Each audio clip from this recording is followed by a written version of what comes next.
He had a shot at it.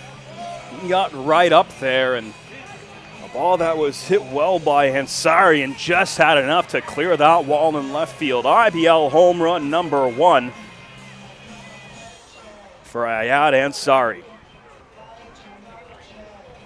What a day for him. Already 2 for 2 with 3 runs driven in.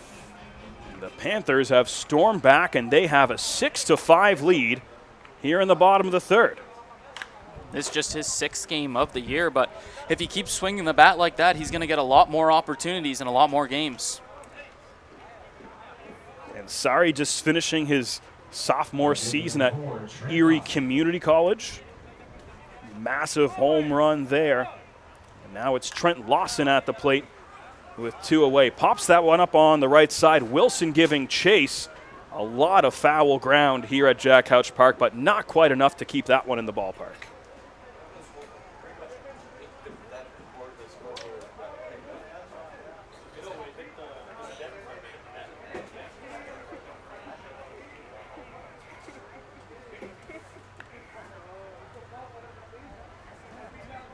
Lawson, another guy who came up big in that last inning. See if he can keep that bat hot. That's right, had the 2-run single. 0-2 pitch, fouls it straight back, and we'll do it again.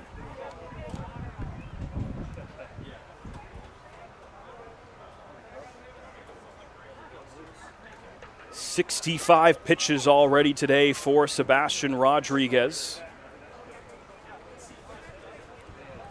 Working here in the third inning. Here's number 66. Lawson grounds that one on the left side.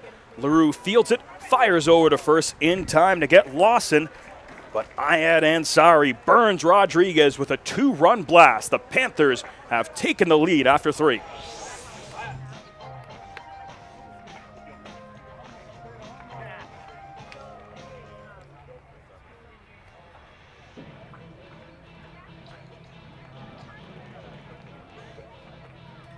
For the Panthers in the bottom of the third, there were 2 runs off of 2 hits.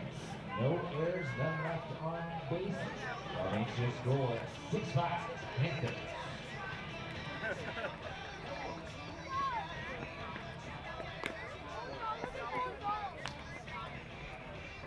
All right, Panthers fans, who is playing this league?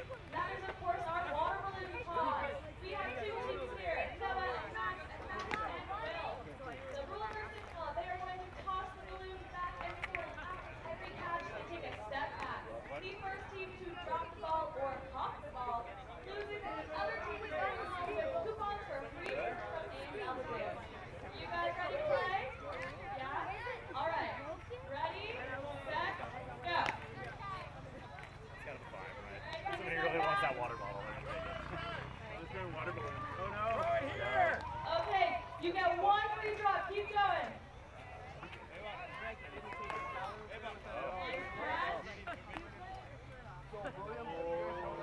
Okay, 1 free drop. Keep going. Oh, we have a pop balloon. Okay, we have Maddox and Will going home with coupons for a free burger from A&W.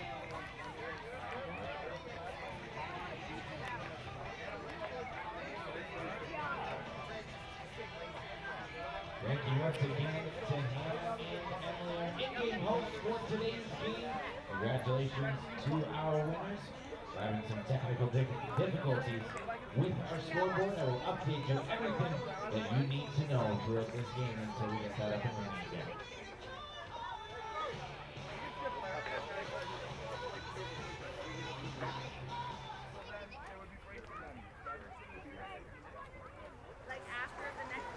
Back here at the top of the 4th inning at Jack Couch Park. Kitchener Panthers Baseball Online, brought to you by Rogers. Ian and Justin with you here inside the 570 News broadcast booth. It's Ashton Patterson leading off the top half of the 4th inning, unable to make that Spider-Man grab in left field. He was trying to bring back that long fly ball from Ayad Ansari. Just hit his first IBL home run, a 2-run shot to put Kitchener in front. Chopper to the right side, nice play by Mandalay over to first, and that is out number 1. And that's the Actually, this is the second time that Martinez has got the leadoff man in this game.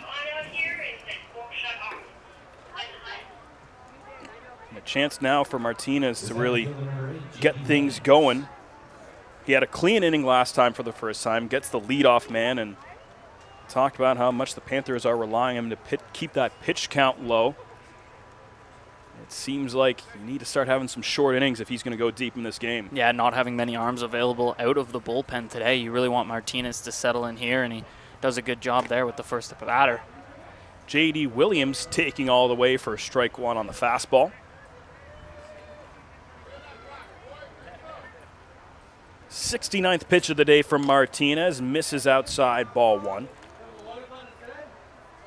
Williams has reached safely his first two plate appearances, singled and then was mowed down at second, trying to swipe second base. Junior Ibarra threw him out. And then after Martinez fell behind 2-0 in the count his last time up, they gave him the free pass, the intentional walk. He came around to score later. 1 ball, 2 strikes, wave and a miss at that one. What a pitch that was from Martinez. Strikeout number 5 on the day for Yadier Martinez, and there's 2 away as Brando LaRue comes up for the third time. And that's exactly what you want to see, getting it done efficient at bat there, and a pretty pitch to sit him down. He didn't come close to that, did Williams. A nasty slider that starts on the outer half of the plate and winds up in the left-handed batter's box, but LaRue swinging away on the first pitch. Sinking liner into left field for a 2-out single. The Royals with a hit in every inning now. Third baseman number 4, Takamatsu. So just when it looked like Martinez might make quick work of this top half of the fourth, Brando LaRue is aboard for the second time. And now Garrett Takamatsu, who's 2 for 2 today with a couple RBI, he steps in a big spot. Top half of the fourth inning here in Kitchener. 2 away. That one is going to go to the backstop. Wild pitch there from Martinez, and taking a big turn at second is LaRue. Ibarra chases it down, and now the tying run is in scoring position. It's another one of those situations that we've talked about throughout, that you really just want to focus on the batter now. Don't worry about that runner. You already have 2 outs in the inning.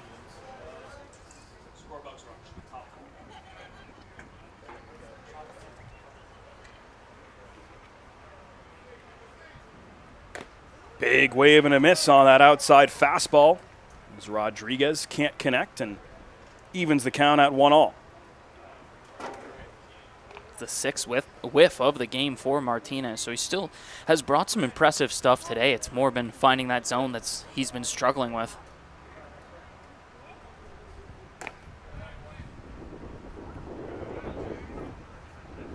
"75 pitches, but only 45 of them have been strikes. Not quite the ratio that we're used to seeing or that Martinez or the Panthers pitching staff would want. 2 balls and 1 strike here, the count to Takamatsu.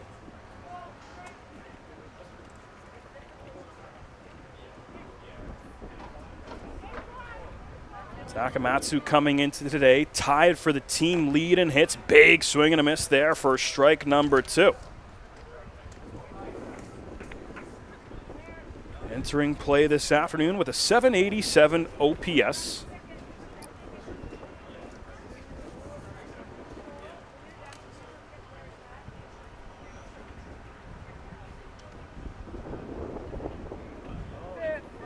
Trying to tie this ball game up with a single. Martinez steps off and fakes the throw back to second as LaRue just a bit too far off the bag after he advanced on the wild pitch earlier in this at-bat.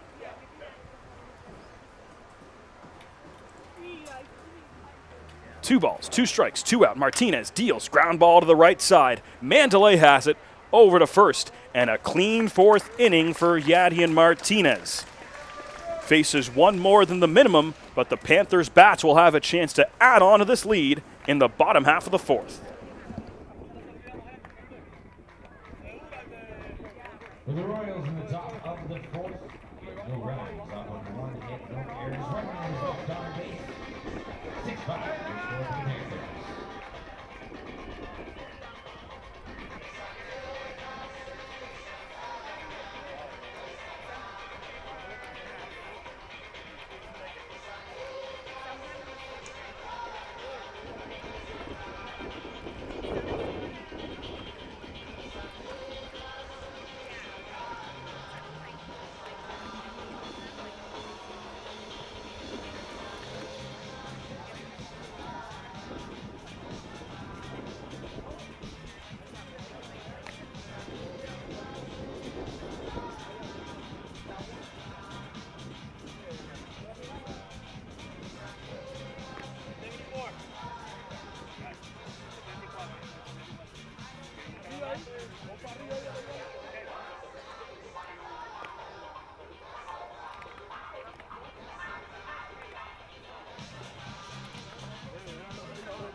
Bottom of the fourth inning, and it's Runta Osawa back at the dish for the third time today. A hot and sweaty one. Human X up around 46 degrees Celsius here today in Kitchener, Ontario. It's Panthers Baseball Online, brought to you by Rogers. Ian Jodry and Justin Holmes with you, live from the 570 News broadcast booth. And after a big couple innings from the Panthers, they have taken control and taken a 6-5 lead. Osawa swinging at the first pitch over to the shortstop. And a strong throw from Brando LaRue gets him for the first out of the fourth. That was a great effort by Osawa to hustle that one out and make it a close play. And something I noticed last night in that big inning for the Panthers was how aggressive they were. They weren't taking any pitches. They were swinging right away. So a lot of first pitch swings and trying to get it going there.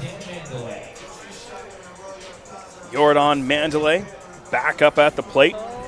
Had a big 2-out RBI single in the second inning. Doubled in the first, so he's halfway to the cycle, the easy half. Squares around a bunt, pulls back for ball one.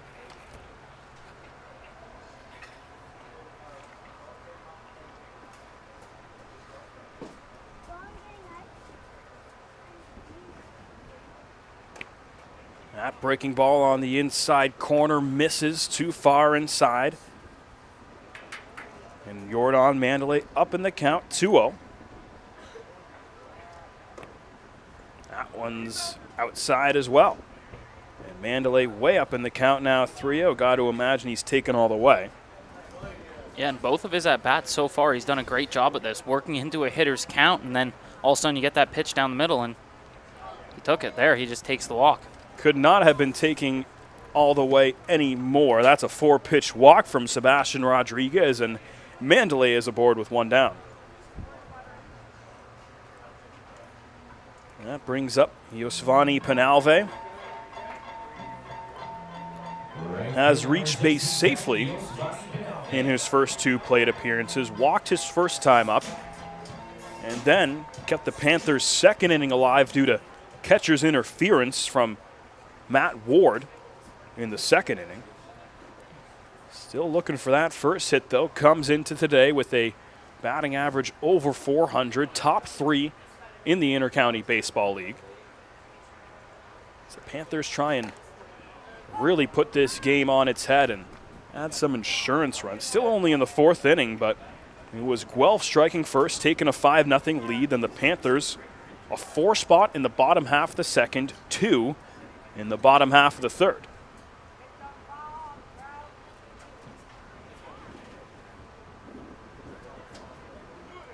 Rodriguez holding for a long time. The runner at first, Mandalay, not going, and Penalve takes upstairs for ball 1. It's now 5 of the last 6 pitches that Rodriguez has thrown. He has not been able to locate for strikes. Kind of the problem that we saw with Martinez in the first couple innings. 1-1. Chop to the right side. Through the right hole.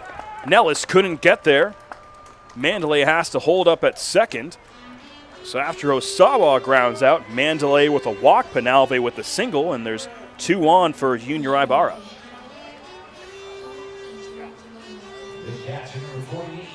It was a good heads-up play to keep Mandalay there at second base, as well as Leader has a great arm out there in right field.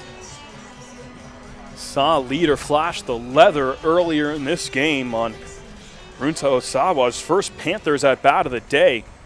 Lifted a fly ball to deep right field that Leader was able to track down at the very edge of the wall.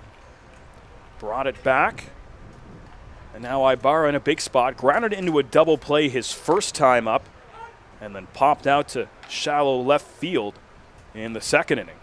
And the Panthers will really have to be hopeful that they don't see another double play ball here. Ibarra, a team-high 8 double plays he's grounded into. As with most catchers, Ibarra does not run well. Always a double play possibility when he's at the dish. And a perfect situation for the Royals here to turn one, and they could really use one nonetheless. But he has been great with runners in scoring position this season. You see 13 RBIs for Ibarra.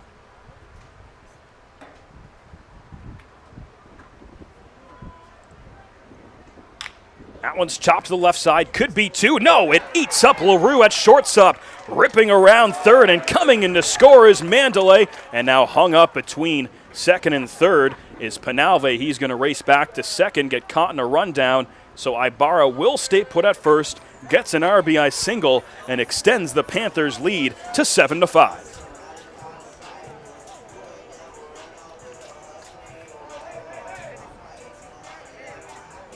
I love that play by Penalve out at second. He gets caught in the rundown, but he looks at the third baseman and he just puts his arm out, acting like he's going to just, give in. And some gamesmanship from him as he all of a sudden pulls it back and starts running back, hoping he was going to catch the Royals sleeping. You love to see the personality of some of these guys come out in a situation like that. You got to think that play from Penalve, too, is making sure that they at least get tied up long enough that the run comes in to score and they don't have a chance to get him home and keep the focus on him long enough. Yeah, exactly. A great heads-up play. That one's lined to the second baseman. They'll throw to first. Another unconventional play. That's 2 in a row, but regardless, the Panthers score another off the RBI single from Junior Ibarra. It's 7-5 Kitchener after 4.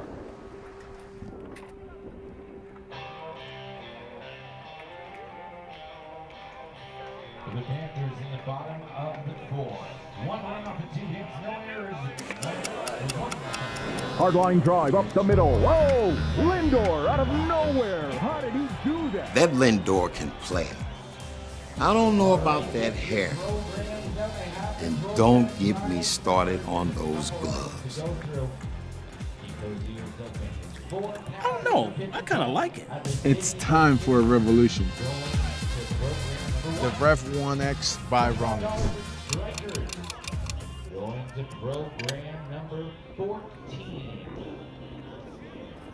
Family pitching putt. Going to program number 19.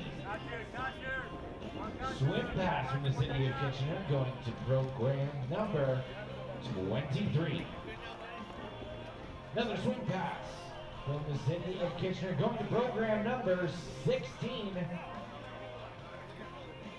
$10 at Fireside. Going to program number 11.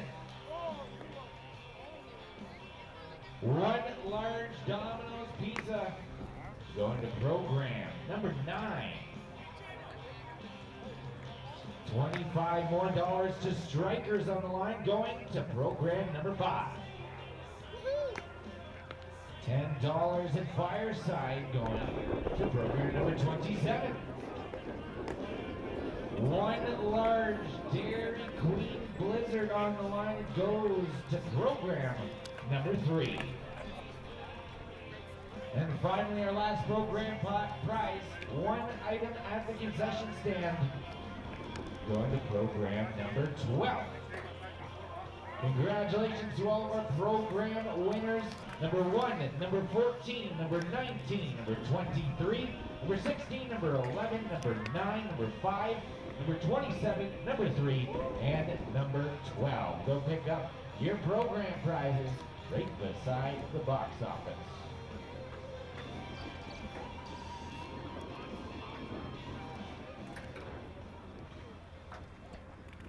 Number 45, Liam Wilson. Back here at Jack Couch Park, Kitchener Panthers Baseball Online is brought to you by Rogers, and it's Ian and Justin with you here in the 570 News broadcast booth this afternoon. An absolute scorcher here today in Kitchener. Human-X up around 46 degrees Celsius. And so far, it's the Panthers that have been able to outlast the Heat, at least through the first 4 innings of action. The Royals scored the first 5 runs of the game before the Panthers scored 7 unanswered. They added 1 more in the bottom half of the 4th inning off the Junior Ibarra RBI single, and now it's Yadier Martinez out for another inning of work, about to throw his 80th pitch.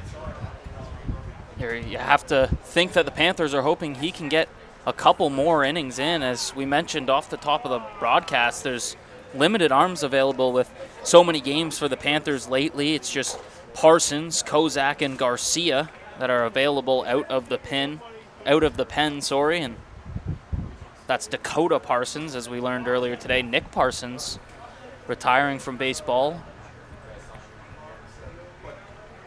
1-2 pitch from Martinez, chopped foul. This is Liam Wilson, the former Panther, hit a 2-run homer in the first inning. That got the party started for Guelph, and it looked like it was going to be a laugher for them. Took a 5-0 lead, but credit the Kitchener bats. They've battled back. Yadier Martinez has really settled in, and now he's got a 2-strike count on the power hitter. Wilson cannot freeze him for strike 3, and I think even Wilson might have thought that one caught the zone. It's a scorching hot day here at Jack Couch. That's the offenses. They've been scorching hot as well, not letting the heat affect them too much. The ball can certainly fly on days like this. That one runs a little too far inside, catches Wilson, and that's got to be a backbreaker for Martinez, who is up 0-2 in count, and now the leadoff man is aboard. Talk about the personality of some of these players. Martinez makes sure that he knows, he taps his chest, says my bad, and they'll move on. Andy Leader, now the batter. Of course, the former Panther, and was the centerpiece of that big trade that sent him to Guelph, and now in his 2nd season there. 0 for 2 here today. Flew out to left his first time up, and grounded out to first to start the top half of the 3rd. Here he is now with the runner on for his first time today. Chance to do some damage, representing the tying run.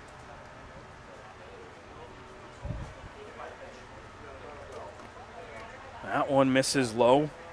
Martinez falls behind. 2 balls, no strikes.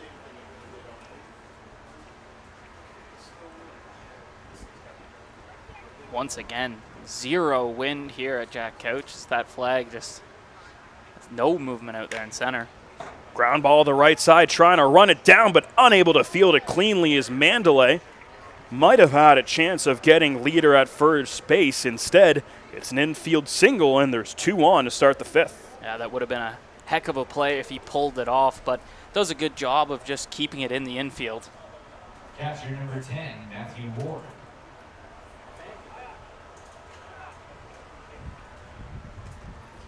So credit Leader with his first hit of the day. He's now 1 for 3, and a chance now for Matthew Ward, who has reached safe both times up. Reached on an error in the 2nd, came around to score, and then he was the victim of some bad base running that ended the 3rd inning. A play where he was the runner at second base with 2 outs. Mark Nellis took ball 4, and Ward was not running 100%, at least it didn't appear so, to third base, and he got run up easily. It was the second time that Ibarra has mowed down a base runner here today on a stolen base attempt. That seemed to be some kind of miscommunication. We're not sure where, but I think he thought there might have been another runner on base there, and it cost them. Big swing and a miss. Martinez draws his 8th whiff of the afternoon. Mentioned last time he started a game, he got 35 swings and misses from the Brantford Red Sox. In a game where not only he struggled, but the team struggled. They gave up 12 runs collectively. He was responsible for 3 of them, despite striking out 9 on the day. Misses away there again.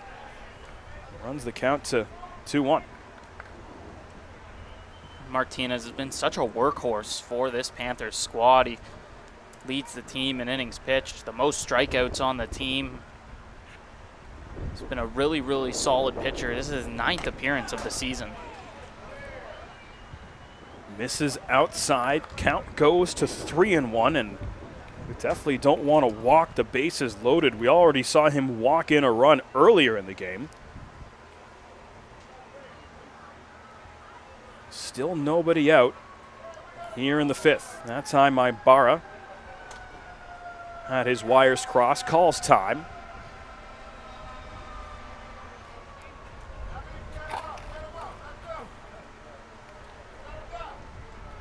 Three and 1 the count as Ward steps in. 1 for 2 on the day, but has reached safely both times. That one catches the corner for strike 2.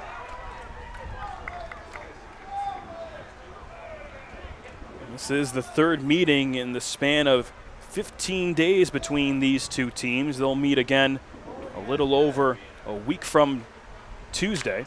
That one's chopped on the left side and will stay left of the bag and foul. And runs the count full.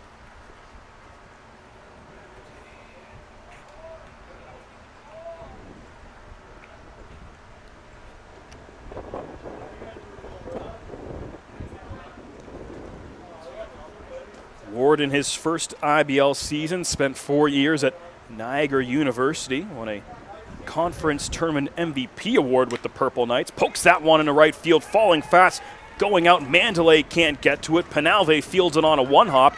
That'll hold the runner Wilson at third base, leaders into second, and the first 3 hitters are aboard here in the 5th. They're loaded. Designated hitter number 28, Ethan Hammond. Just one of those hits that didn't seem like it was going to be a lot. Seemed pretty harmless, but that's why they call him a bloop single. Yeah, sometimes that's all you need. Get the bloop single out there, and just like that, with no outs here in this 5th inning, they got the bases loaded. And they get Ethan Hammond at the dish, the lefty DH in a big spot, hitting in the 7th spot here today. Singled and scored his first time up. Flew out to right his last at-bat. Martinez breaking ball in there for strike 1.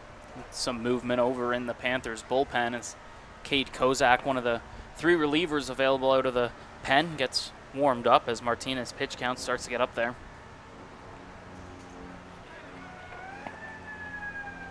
Corner infielders playing in here. All the middle infielders are at double play depth. In a game where the Panthers have been able to get the bats going, you know, they'd still love to cut a run down at home and prevent this inning from unraveling. That one slash foul by Hammond. Count goes to 1-2. 9 hits for each team this afternoon. They've also each committed 1 error. They've each homered once. It was Ayad Ansari in the 3rd inning. His first IBL homer gave Kitchener the lead. In the 1st inning, it was Liam Wilson. He's currently standing on 3rd base. Now Martinez, a big spot. 1-2 pitch. The lefty Hammond cannot freeze him for strike 3. Runs the count even.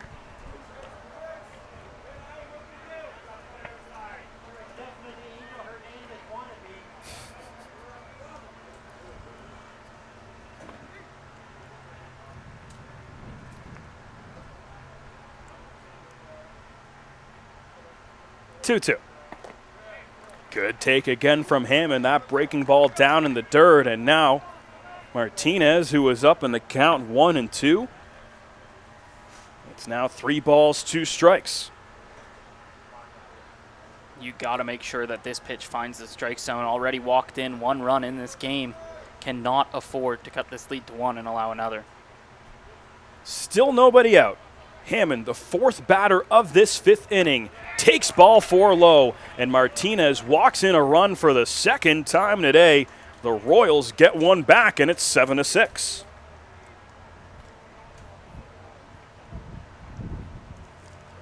Just not like what you usually see from Martinez. Usually such good command.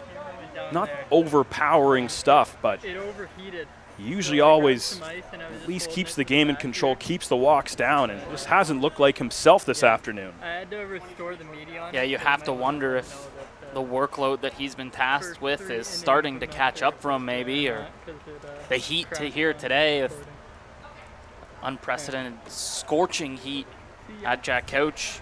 So many different factors that could be affecting him. So we have a pinch hitter here as Mark Nellis will come out of the game. Jordan Gallo will hit in the 8th spot for Nellis. And what a spot to do it. They make the jokes. Oh, this is your canvas. Oh, this is a blank canvas here for a hitter with bases loaded and nobody out, and a pitcher who's struggling to find the zone. Yeah, it's a big spot for Gallo. He's a junior, and this is one way that you could really prove that you belong up here. He's played in 5 games so far and comes in hitting 200.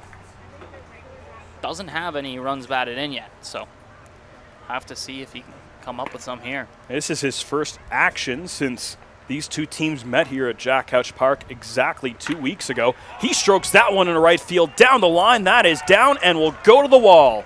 1 runs in to tie the game, and Andy Leader right behind him is Matthew Ward to give him the lead. Another run will come in to score. It's a bases clearing double for Jordan Gallo, and the Royals are back in front. Talk about a big-time hit there, clearing the bases and taking back the lead. Now 9-7. It's a high-scoring affair here at Jack Couch. The junior comes up big, getting his first RBI of the season. It's his first extra base hit of the season as well. That's his best IBL moment so far, at least at the plate for Jordan Gallo. Gets pinch hit in a huge spot and empties the bases. 9-7 Guelph here in the top half of the 5th. That one's popped up on the left side. Ibarra giving chase. Does he have room? Over near the dugout, reels it in. Great play by Junior Ibarra to get the first out. He constantly proves how great he is on the defensive side of things. You saw him throw a couple runners out earlier in the game, and there shows no fear running into the fence, getting the big out. It's one of those plays that always looks so easy when you watch it at TV or from home, but you don't realize it until you're actually in that catcher's gear. Not only do you have to locate that ball quickly, but the ball's always spinning so much back towards home plate that lots of times you'll see players at the lower levels overrun those foul balls behind the play. Yeah, and it's so hard not to look at the fence or reach out to grab it, and then all of a sudden you lose track of the ball, and especially in all that catcher's gear, to be able to get over there. We've talked about the heat so much. He has to be dealing with it almost worse than anybody here, and makes an unbelievable play there to get the first out of the inning. Ball 2. Martinez misses away as J.D. Williams is up for his 3rd plate appearance of the day. 1 for 2 so far. He is singled, was intentionally walked, and struck out his last time up. Check swing, didn't go. Counts 3-0.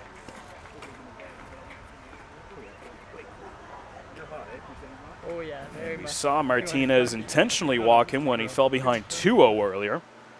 But behind 3-0 here, he is going to continue working to Williams. Taking all the way for strike 1.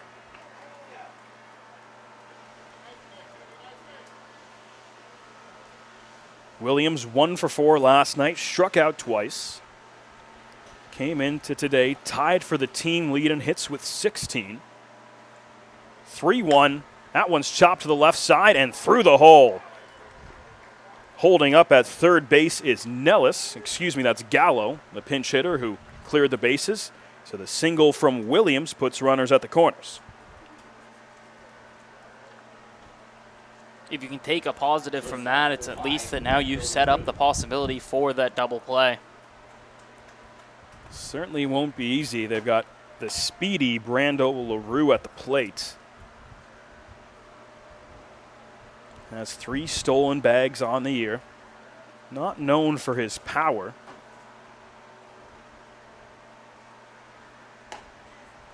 Takes that breaking ball in there for strike one. LaRue came into play 3 for 20 on the year. That's a .150 batting average. 0 for 1 in last night's win against the Red Sox. Fouls that one straight back, and now Martinez has an 0-2 count for the first time this inning. I'm getting pretty good, Ian. That one straight back at us, not a single flinch. Not one flinch. Earlier in the season, I was hiding under the desk when those ones came back. Move over, home plate lady. You've got company. Or the parrot. I don't think the parrot flinched whatsoever. Oh, the parrot's walking around. He's on the seats now. We've got a parrot on the bleachers now. He's fitting in right here, loving the ball. There's that child behind him who's so curious, but you can also tell so scared to actually take any initiative. Well, it certainly throw you off, too, if a bird starts talking to you. You're a young kid that's never experienced a parrot before. Imagine that. Been hearing a lot of chirps towards the home plate umpire, and I think we found the culprit. It's got to be the parrot, right? It might be the parrot. Get him up here in the booth. 1 ball, 2 strikes now to Brando LaRue. 1 away here. Top half of the 5th. Already 4 runs across for Guelph this inning. That one straight high in the air on the infield. Calling for it is Mandalay, and he's got it for out number 2.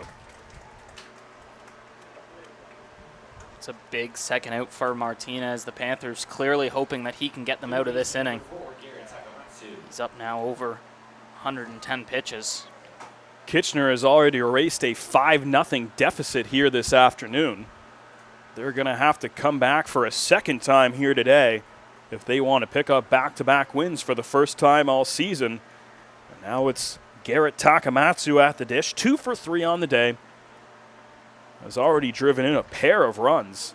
And now he's got another one 90 feet away. Inside fastball, misses 1-0.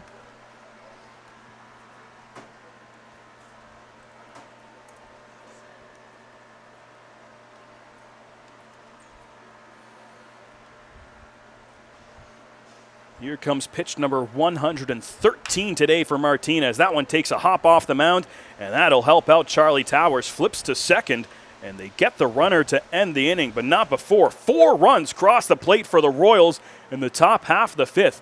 They take the lead to the bottom half.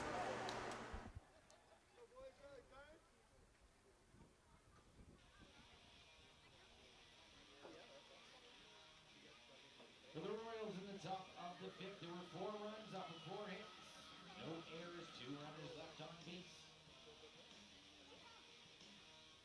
Your score at the end of the top of the 5th, 9-6.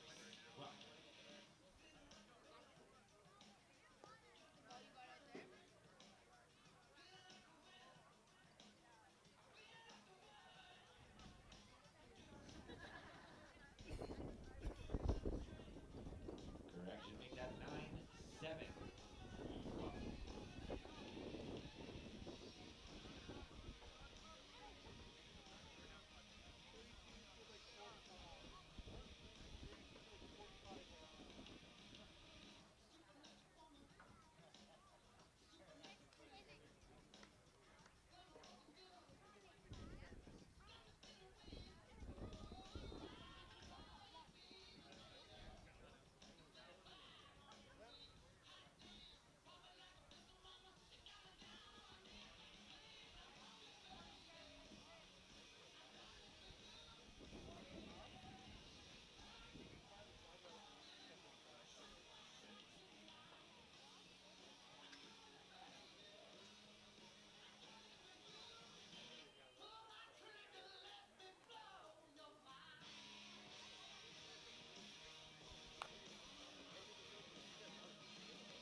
Pitching for the Royals, number 27, Owen Newman.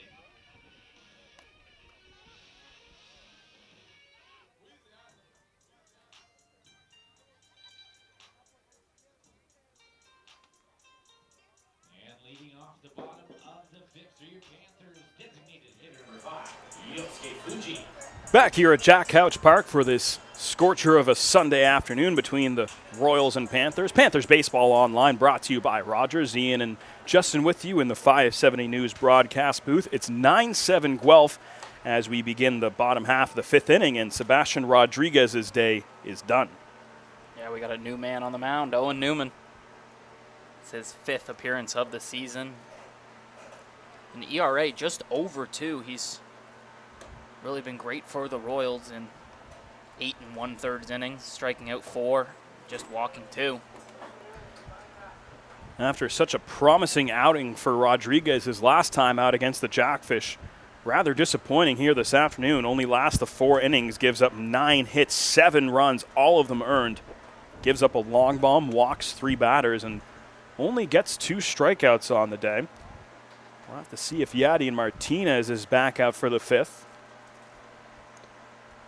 If Rodriguez could have pitched a clean 5th, he would have been in line for the win, but instead now that's entirely up for grabs as Yosuke Fuji is the leadoff batter here in the 5th inning. Walked and singled, has already scored 2 of the 7 Panthers runs here this afternoon. Here's the 3-1 pitch. That one jammed him on his hands, fouls it away for strike 2. We saw some action in the bullpen earlier on for the Panthers with Kozak warming up, but now it's Dakota Parsons taking a turn and getting loose for the Panthers, so I'm sure it'll be one of those 2 coming into the game sooner than later for the Panthers. Martinez up around 115 pitches. That one runs way inside on Fuji. He'll take that one for ball 4. So Owen Newman comes into the game and walks the first batter he faces. I don't know how he avoided that fastball, but he'd be good at dodgeball. You can dodge a wrench, you can dodge a ball. AJ Carosis. He had the only 2 strikeouts that Rodriguez threw all game long. So 0 for 2 today. Went down swinging both times up. Now he's got a man on, turns on the first pitch, hammers it foul down the first base line. Some heavy heat early from Newman here.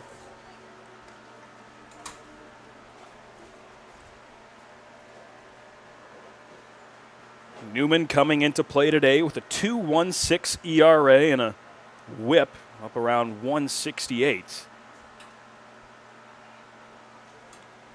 In fact, that walk he issued to Fuji was just his 3rd of the season.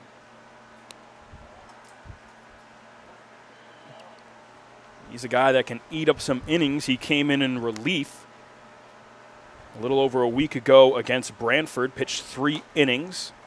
Threw 47 pitches that day. Doesn't rely on a ton of overpowering stuff. Only had 2 swings and misses on those 47 pitches he threw against the Red Sox. Carosis, the big 2-run homer last night, which was part of that massive first inning for the Panthers, fouls that one back and runs the count to 1-2. And Guelph's problem this season certainly hasn't been their pitching. They have the 3rd lowest ERA in the league. They're holding the opponents to the lowest batting average, but it's their offense that hasn't been able to get it going, and it's kind of been the opposite here today. We've mentioned about the Panthers a couple times this season where they haven't been able to kind of get both things going at once. They've had little stretches where it seems like the pitching and the batting is both rolling, but here today, the bats for both teams really going, and the pitcher's struggling. It might be because of that heat.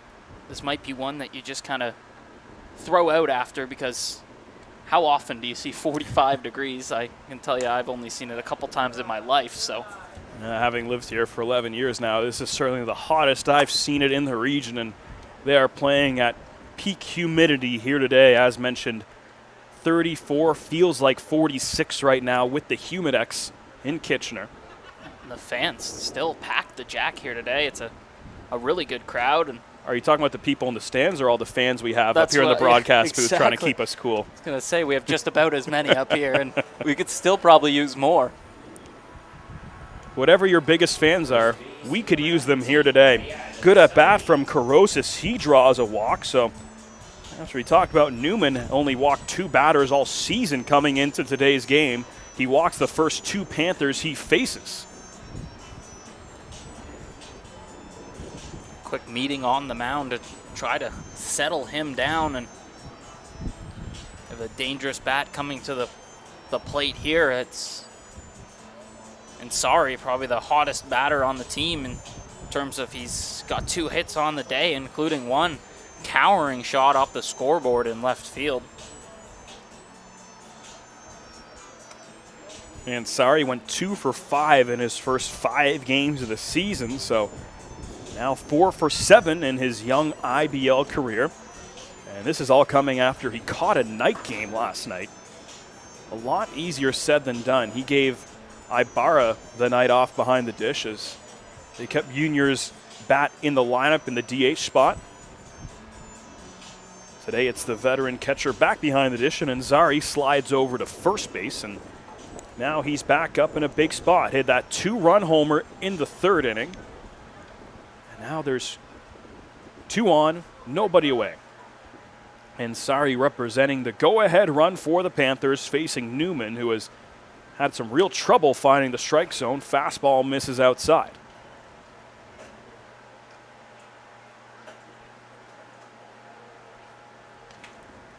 AJ Carosis, the batter, on first. Yasuke Fuji, the runner, over at second. Grooves one in there for a strike.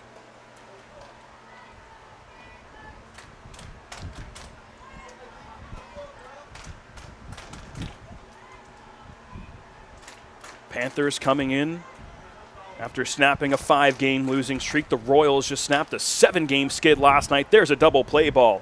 Gallo over to shortstop LaRue, who guns out Ansari at first.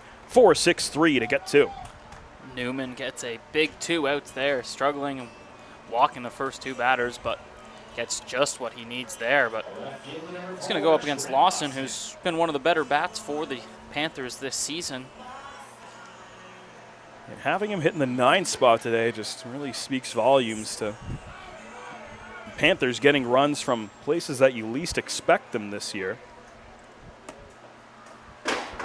Lawson 1 for 2 on the day, had a 2-run single in the 2nd inning. That was part of a 4-run frame for Kitchener. And you mentioned Lawson being in that 9 spot, but a lot of the times teams want to have that solid batter down there at the 9 spot, so when your order turns over, you can get on base. Line drive to center field, but right at J.D. Williams. So the Panthers get 2 aboard and end up stranding 1 after the double play. A clean inning from Owen Newman, and it's 9-7 Guelph after 5. The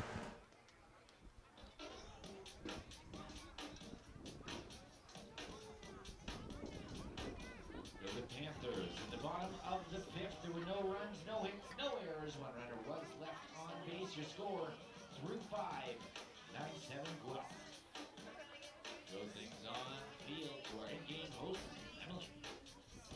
Alrighty, Panthers fans, it's that time of the day. We're going to play some Dizzy Bat, but we're switching some things up. We're going to do Dizzy Bat Relay. So we have 2 teams right here.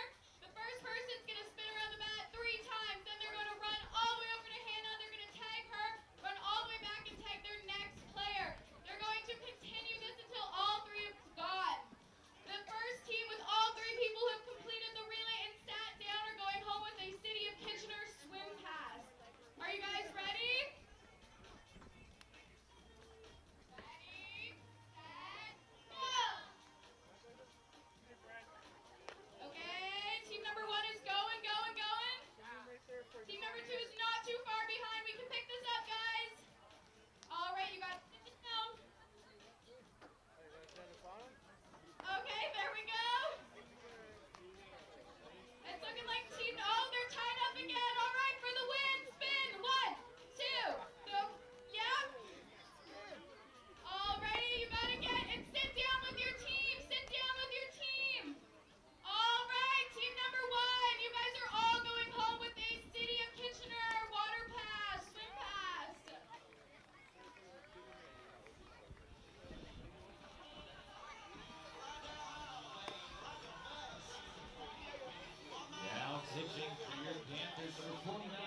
Cade Kozak is the new pitcher for the Panthers here in the 6th inning.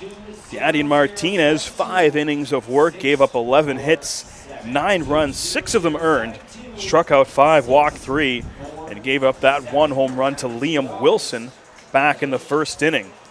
It seemed like Martinez had really settled in after Guelph took that 5-0 lead, but then things really unraveled in the 5th. Yeah, it was something that we don't see with him very often. It was kind of the walks that hurt him today.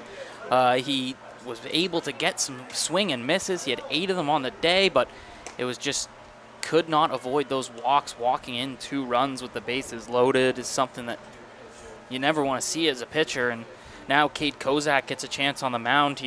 We've seen him in 3 games this season, and he's a guy who's struggled a little bit. He's allows another hit there, and he's walked 15 batters on the year and allowed 14 runs. 14 runs gives him that 27 ERA and a walk and hits per inning pitch rate up over 5, which is alarming, no doubt. For context, even with the Panthers having the highest whip in the league, it's still only at about 183. He faces Andy Leader here with 1 on after the leadoff single to Liam Wilson. The Panthers are certainly going to hope that Kozak can settle in here and keep this game within reach. They'd love to have that lefty option out of the bullpen. Misses down low, ball 2. Kozak's 2nd season in the league, spent last year with the Cardinals, pitched in 10 games, and in those 11 innings of work had a sub-5 ERA. Love to start to bring it down, as mentioned. 14 earned runs early in the season. There's a soft ground ball to the second baseman. Have to hurry, and he's safe. Mandalay let that ball come to him instead of going to the ball, and it's an infield single for Andy Leader. Yeah, it seemed like a bit of a miscommunication. Kozak kind of started going towards the ball and then let off. Well, the base runner, Wilson, kind of in the way, and I think that's what is being discussed here. Yeah, Mandalay's pleading his case to third base umpire Oliver Francescuto that was offensive interference. No call. So the first 2 batters are aboard via singles. Wilson and Leader. Leader's, of course, a little dribbler on the infield that crossed up Mandalay at second. And now Pete Kiefer is trying to plead his case for that runner interference.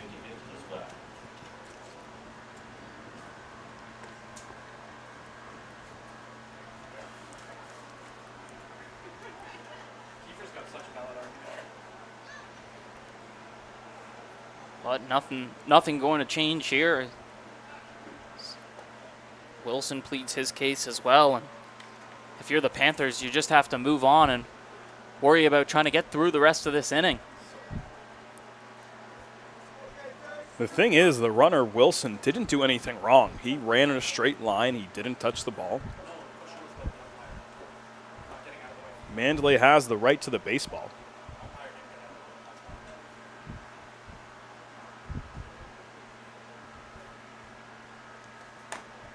Ball 1 misses outside.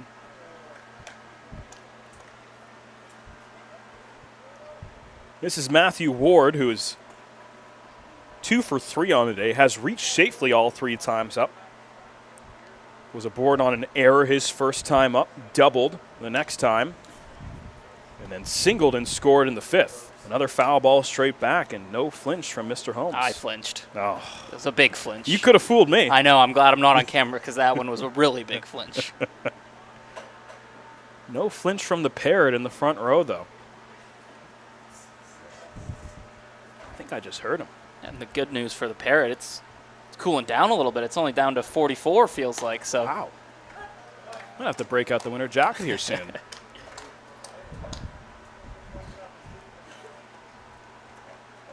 Kozak got ahead in the count 0-2. That fastball to Ward misses outside. 1 ball, 2 strikes. Runners on first and second. Kozak desperate for an out. Lefty trying to keep the Panthers in this one, trailing by 2 here in the 6th. Swing and a miss. Gets his first strikeout of the game. 5th of the season, and there's 1 away.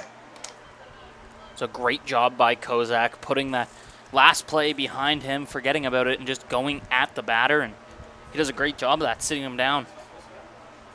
Talk about that ugly ERA and those 14 earned runs that Kozak has allowed. A lot of them all came from that blowout loss a week ago in Brantford.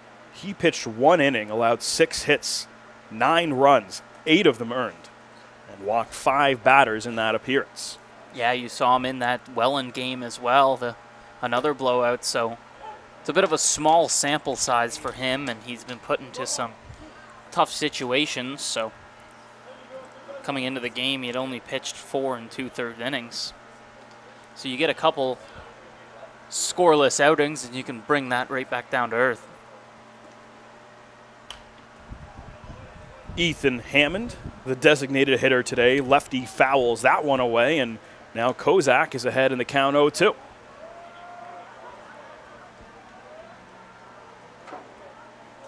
Hammond 1 for 2 today, singled his last time up. Singled in his first at bat. He walked his last time up. Has come around to score 2 of the 9 Royals runs here this afternoon. Yeah, you saw him throw down that perfect bunt in the first inning. A little bit surprising that he didn't try the same in this inning. Breaking ball goes way up inside. Kozak took a spill on the mound. Looked like the landing spot caused him to slip.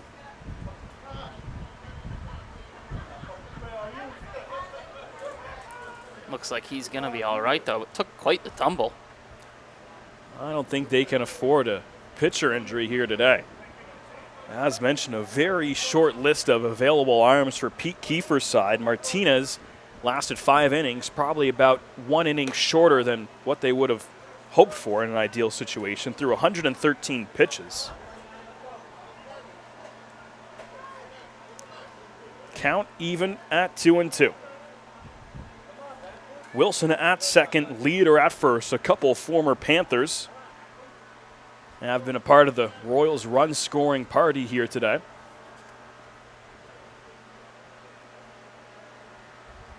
Kozak set. Lefty delivers the 2-2. That one's lifted into center field. Chasing back is Osawa. He's got room, though. Puts it away for out number 1.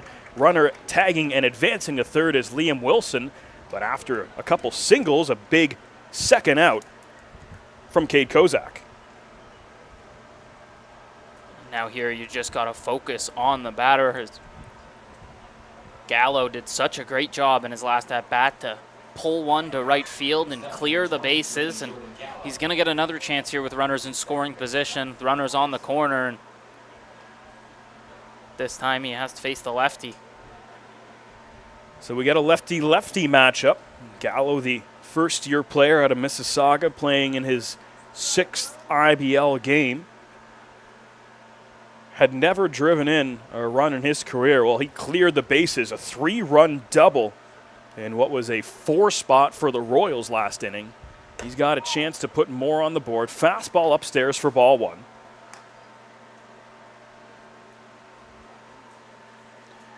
As mentioned, Gallo pinch hit for Mark Nellis. This is Gallo's first action since 2 weeks ago when the Royals were here at Jack Couch Park and were shut out by the Panthers 4-0. That's where you have to give him so much credit to come into the game as a pinch hitter in such a big spot with the bases juiced, and boy, did he ever come up big for the Royals. He delivered better than Delicio.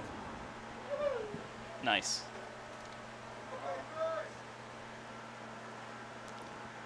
We said there's a heat warning in Kitchener. We be bringing the heat here in the 570 News broadcast booth. 2-0 from Kozak. That one's upstairs as well. And Kozak, after comfortably setting down Ward and Hammond, has now fallen behind big time to Gallo. The heat also might just be making you feel a little loopy. That's what many are saying.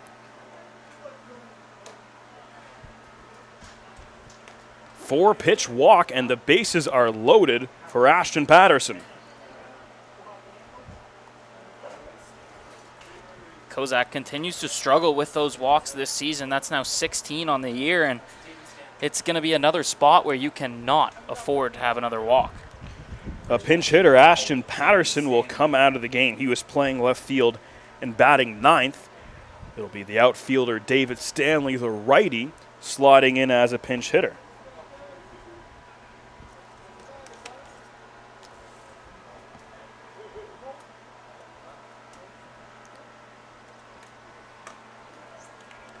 And I guess the Royals thought, hey, we brought in a pinch hitter last time the bases were loaded. Why not do it again? It worked out pretty well for Gallo, who cleared the bases. Yeah, and it's another junior coming into the game for them, and he's only had one at bat this season, and he did have a hit in it, so perfect on the year. I'll have to see if he can come up clutch again. That came last Saturday against the Red Sox, a single in his blown at bat of the year, as Justin mentioned. Second year with the Royals. Last year hit .235, only had the one extra base hit and one run driven in his IBL career. Fastball misses upstairs, and Kozak falls behind 2-0.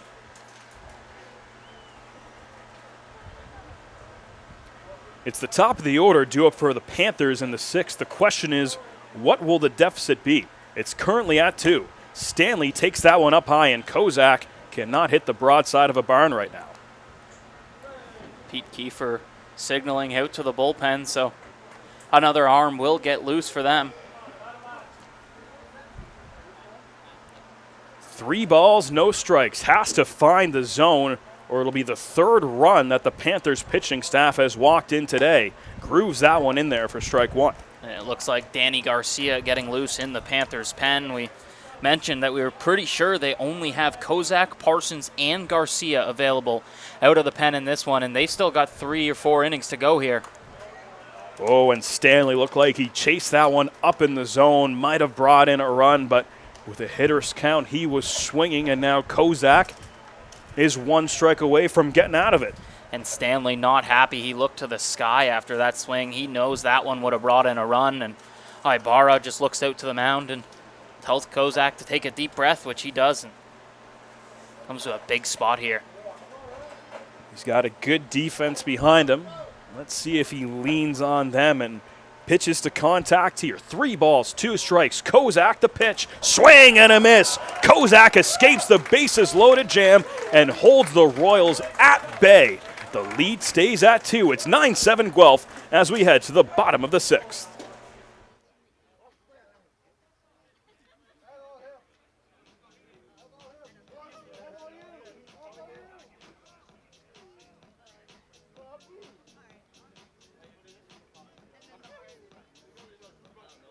For the Royals at the top of the 6th, no runs, 2 hits, no errors, 3 were left on base.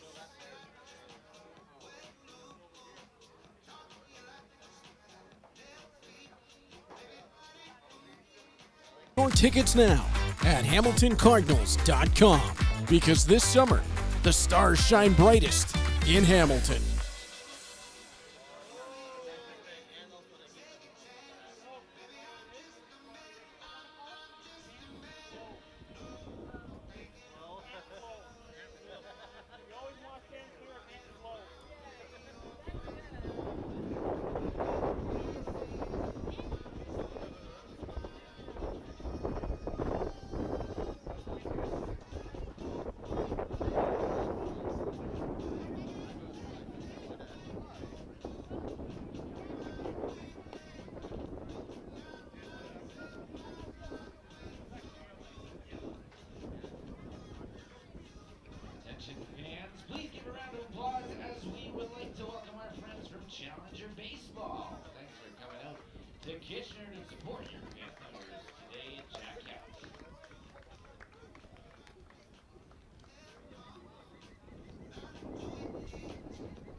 back here at Jack Couch Park. Panthers Baseball Online presented by Rogers. Ian and Justin with you in the 570 News broadcast booth, and it is back to the top of the Panthers order. Runta Osawa, 0 for 3 today. Steps in to face Owen Newman and takes that fastball on the edge for strike one.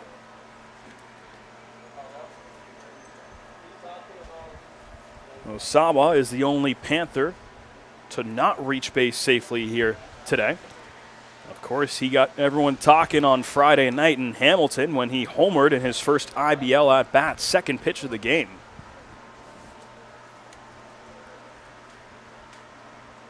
Got the start last night as well, and the third game in a row against the Cardinals.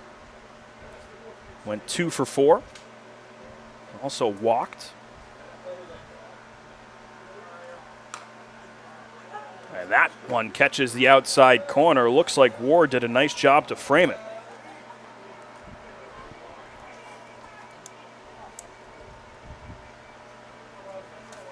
Now 2-2. Pitch to Osawa.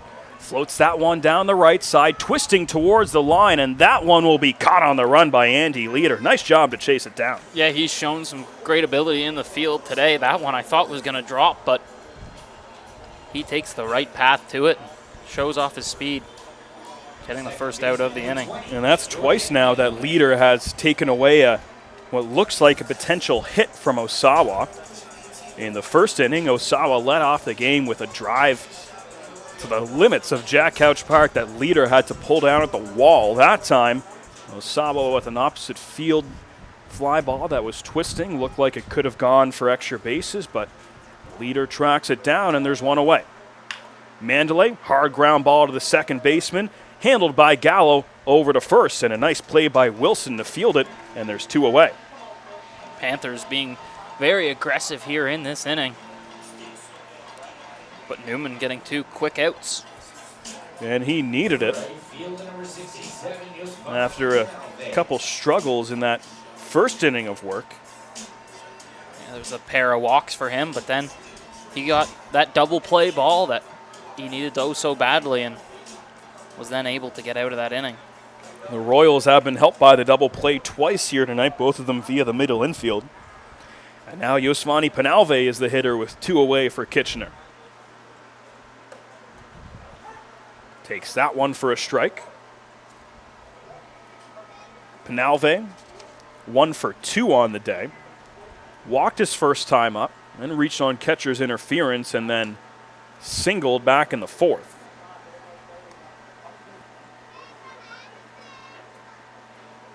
Penalve entered play on this Sunday with the 3rd best batting average in the Inter-County Baseball League, up at .407. Big swing and a miss for a strike 2 there. It's the first swing and miss that Newman has gotten since he came into the game.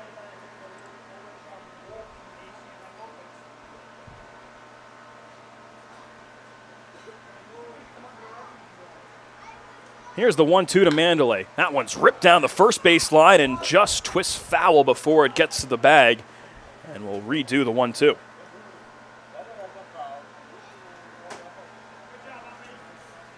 Junior Ibarra is on deck. 1 for 3 here today. Extinguished what looked like it could have been a big bottom of the first for the Panthers when he grounded into a double play. Does have an RBI single on the day, though. The 1-2 again from Newman. Penalve cuts through it and misses. A 1-2-3 inning for Owen Newman. We head to the 7th. It's still 9-7 Royals.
Another pitching change for the Panthers. This time it's Danny Garcia coming in after Cade Kozak only worked the 1 inning. Is it a little surprising that you only see Kozak face those couple batters?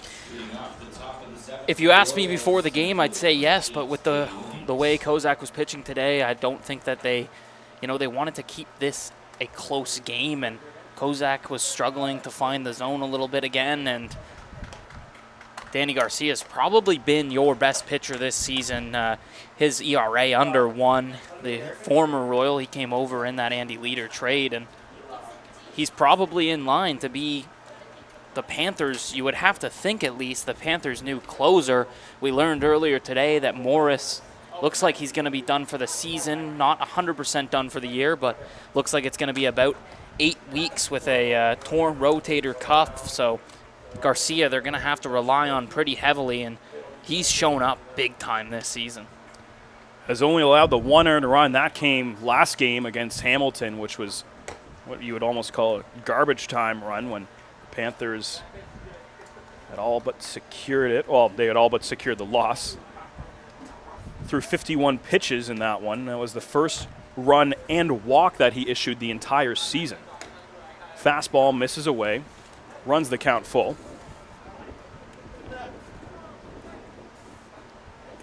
Kozak going just the 1 inning, allowed the 2 hits, ended up striking out 2 and not allowing a run, but he was flirting with danger for sure. Walked the bases loaded and had a 3-0 count and was so close to bringing in another run.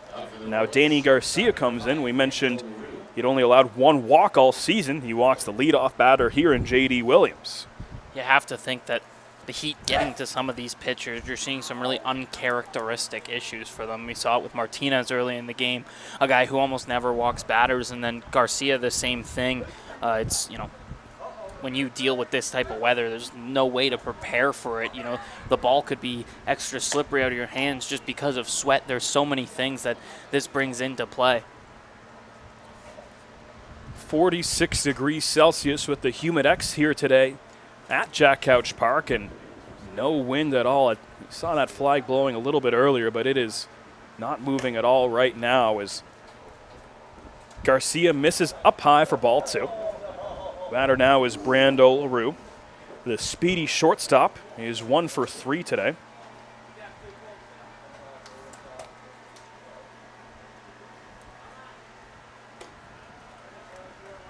That pitch away, and now Garcia in danger of walking back-to-back batters for the first time all season. The right-hander from Mississauga, Brandon Deans, is warming in the Royals bullpen right now. That's after Owen Newman just had 2 clean innings of work. And comes inside on him again, a 4-pitch walk from Garcia. And we haven't seen anything like this from this season. It caught him on the way in. And I think that you just have to chalk it up to this heat. These guys are having a pitch in a pretty big spot. Your team's only trailing by 2 here in the 7th and struggling a bit to find the zone. So it won't go in the books as a walk, but a hit by pitch after he walked the leadoff batter J.D. Williams, and now Garrett Takamatsu is at the dish. 2 for 4 on the day. Had a 2-run single back in the 2nd. It's been a back-and-forth affair, no doubt about it. The Royals took a 5-0 lead after the top of the 2nd. The Panthers responded with 7 unanswered runs of their own to take that 7-5 lead. But then in the top half of the 5th, the Royals with a big 4 spot of their own. As Garcia finds the zone, gets that breaking ball in there for strike 1.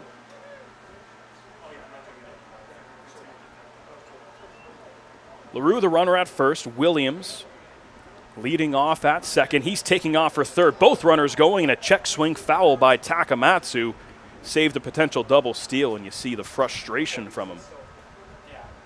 Yeah, that's a tough one on a check swing. You never want to make contact because it looked like both runners had gotten a really, really good jump. Ibarra is so dangerous behind the plate to throw them out, but it looked like they might have finally beat him in this one, but all for naught. So the first 2 batters are aboard. Takamatsu, 16 for 48 on the season. So that's a hit, one every 3 at-bats. Fouled straight back. No flinch from Justin. That one wasn't high enough, a little higher.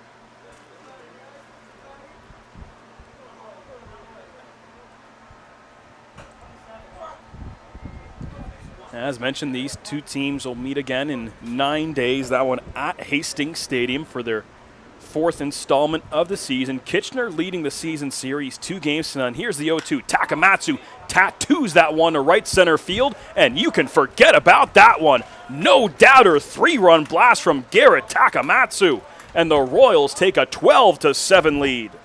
That one hit way out of here, and he's the first player on this Royals squad with multiple home runs on the season. That his second. He's got the best average on the team and shows off some of his power there. Takamatsu had 4 homers last season. As you mentioned, Justin, that's his second on the year. Big blast for RBIs 7, 8, and 9 on the season. And Guelph has some breathing room.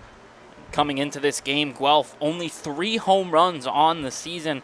Power, something they've really been struggling with and looking for, and now 2 home runs in this game alone. A team that was looking for some power. They hadn't been getting it in the first half of the season. Boy, oh boy, have they gotten it here this afternoon. Already 12 runs, and they still have 9 offensive outs to play with. Second homer of the day for him, it was Liam Wilson, who went yard in the first inning. He's back up. Check swing. Didn't go. It's ball 2.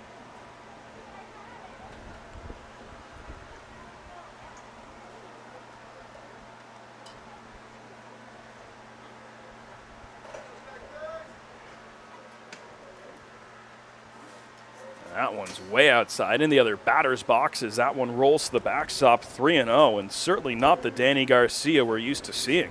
No, not at all. He looks a little off in this appearance.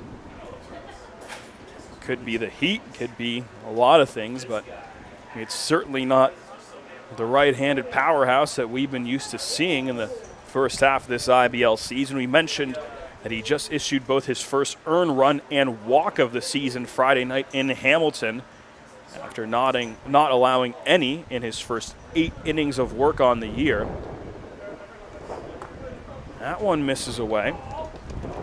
4 batters into the 7th inning, and Garcia hasn't been able to record an out. Yeah, came into this game with just 2 walks on the year, and now he has 2 walks and a hit by pitch just in this inning. And Royals have really found something today.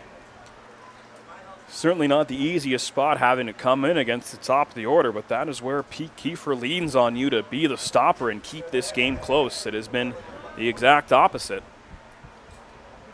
Now Andy Leader steps in, 5th batter already for the Royals in the top half of the 7th. Garcia yet to record an out. Leader with a single in each of the last 2 innings as the Royals have been hitting around.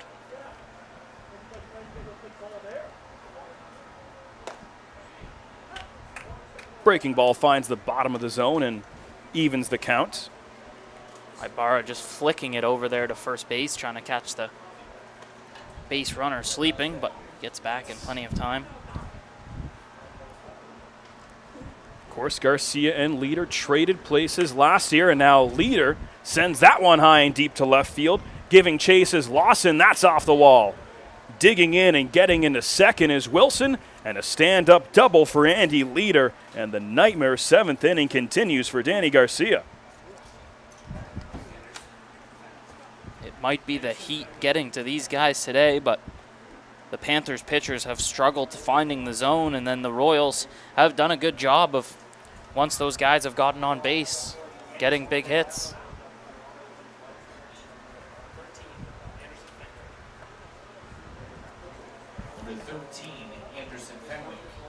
Anderson Fenwick will be the pinch hitter here as Matthew Ward's day is done behind the dish.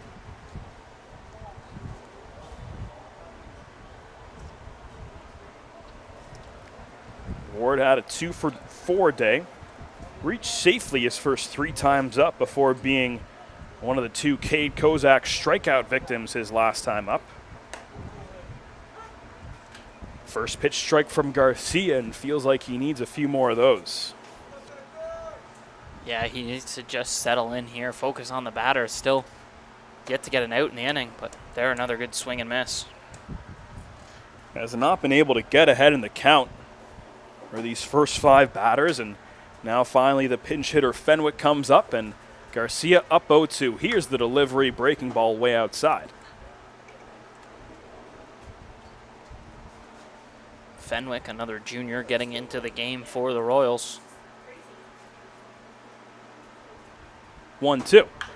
That one's hit down the right field line. Twisting towards that right field foul pole and chasing it down is Yasvani Penalve. That's plenty deep to score the runner from third, Wilson. And it is 13-7, Guelph.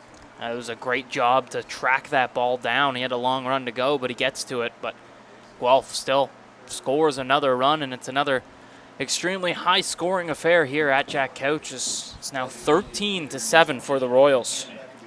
This is the second 4 spot of the game for the Royals. Third 4 spot when you combine both teams. That's, of course, after Guelph scored 5 runs in the first 2 innings of the game, and now it's Ethan Hammond, the lefty DH, back up with 1 away. Takes that breaking ball in there for strike 1. And that's Fenwick's first RBI of the season.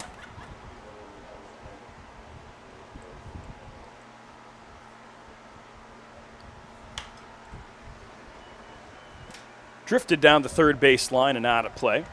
Garcia up in the count 0-2. Mentioned Fenwick picking up his first RBI.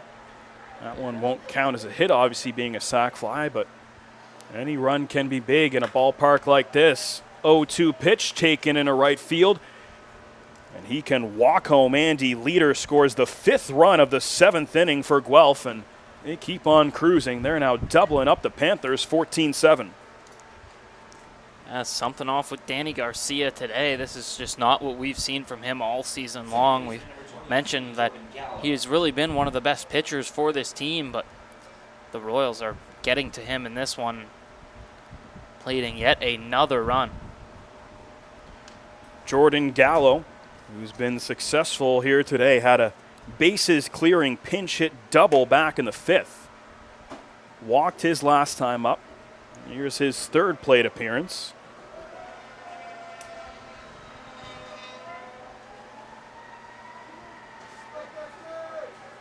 Still just the 1 out for Danny Garcia. It came via sac fly. That one stroked into right field. Easy single for Gallo. Stopping at second base is Hammond. And now it's the 9th batter of the inning. David Stanley is back up.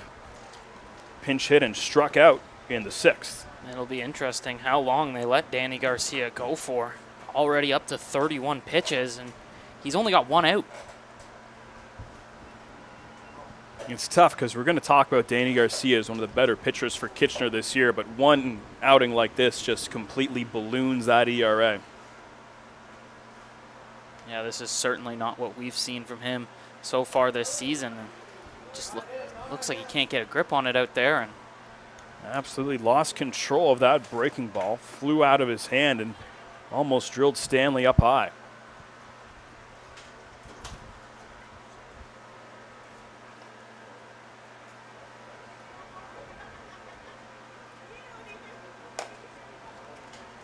Chases the breaking ball outside, just the 2nd whiff for Garcia so far.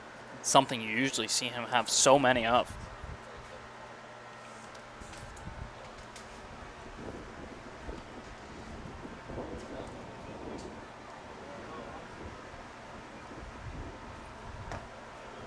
Misses downstairs. Certainly every Panthers pitcher that's taken the mound today has struggled one way or another. Martinez did go 5 innings, but 11 hits, 9 runs, 6 of them earned. Walking 3 in the process, and at 113 pitches, Kiefer felt the need to get him out of there. That one's hit high on the right side, not deep. Coming in is Penalve. He's camped underneath it and has the second out of the inning. And now J.D. Williams will be the 10th Royals batter here in the 7th.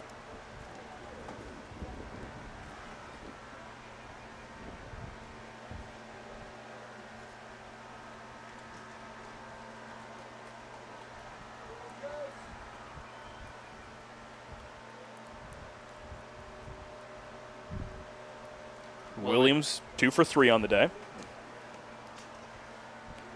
Was intentionally walked back in the second.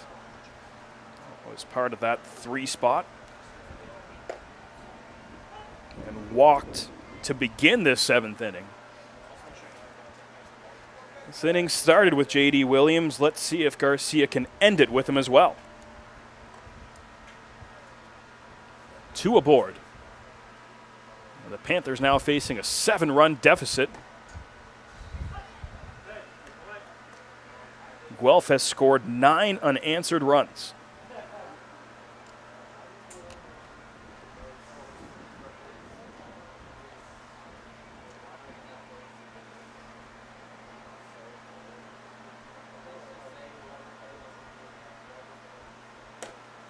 Oh, 2 swung on and miss, and 10 batters later, Danny Garcia gets out of it, but not after the Royals come up with 5 runs in the top half of the 7th. It's stretch time here in Kitchener.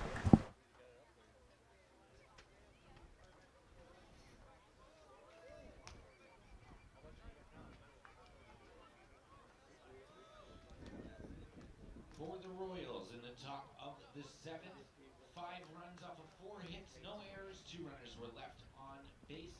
Your score 14-7 as we head to the 7th inning stretch. You know the words, get up on your feet, sing along.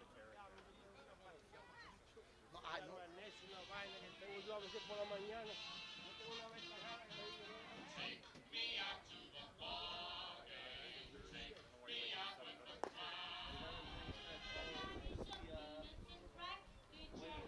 I don't care if we never get back, let me root for the home team if they don't win, it's a shame. So it's 1, 2, 3 strikes, you're down at the home game. Nellie Kelly loved baseball games, knew the players, knew all their names. You could see her there every day, shout hooray when they play. Her boyfriend by the name of Joe said to Coney Isle, dear, let's go. And Nellie started to fret and pout, and to him I heard her shout. Oh, we'll have a lot of fun. We get loud. I don't care if we never get back.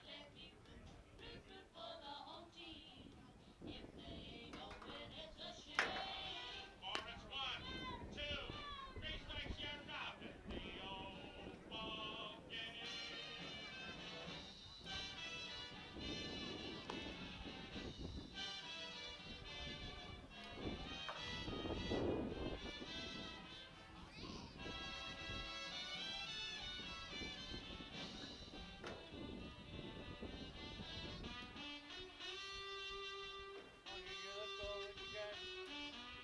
Leading off the bottom of this 7th for your Panthers, capture number 48, Junior Ibarra. Back here at Jack Couch Park, the Royals really taking it to the Panthers after a 5-run top of the 7th. Kitchener was only down by 2, but the Royals have scored 9 unanswered runs and have taken command in this game, and the new pitcher is Brandon Deans. Now pitching for the Royals, number 9. He comes in for Owen Newman, who pitched 2 innings, only facing 1 more than the minimum. Did not give up a hit or a run and picked up a strikeout along the way. Junior Ibarra, 1 for 3 on the day. Hit an RBI single in the 4th. Has also popped out and grounded into a double play back in the 1st. Dean's fastball misses the inside corner, and Ibarra up 3-0 in the count.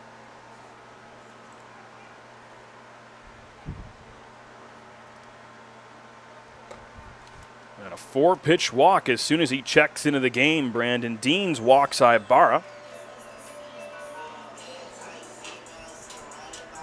The Royals have a 7-run cushion. They just need to get those 9 defensive outs away, but if this game has been any indication, it won't be easy. Dean struggled a bit this season. 9 innings pitched. He has a ERA of 12 with 10 walks, now 11 after that one. He does have a pretty good resume as he won the MVP for baseball at Humber back in 2023, as well as OCAA Pitcher of the Year in 2022.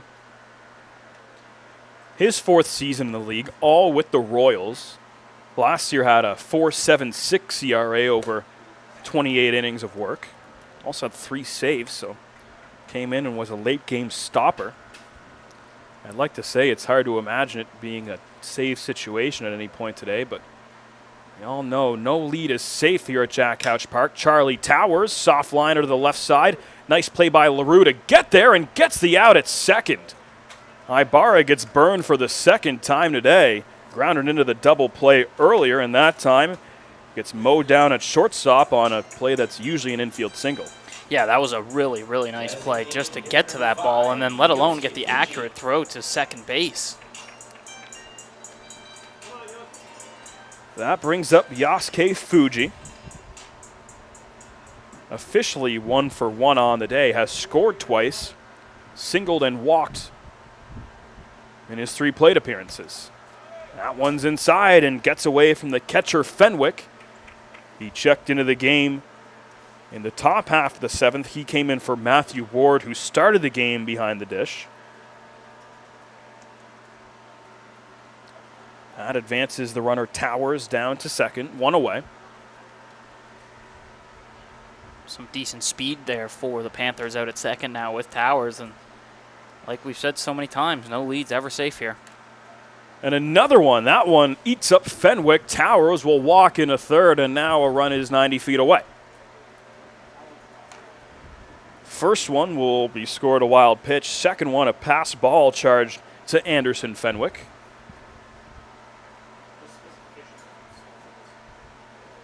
That one catching the home plate umpire right in the mask, so just taking an extra moment, getting some water. And it's important to keep hydrated on this day. It was Friday night in Hamilton with the Panthers, and it was a wild first couple innings. The home plate umpire ended up having to leave the game, and they rolled with a 2-man system for the rest of the ball game. Home plate umpire Alex Coney looks like they'll be okay.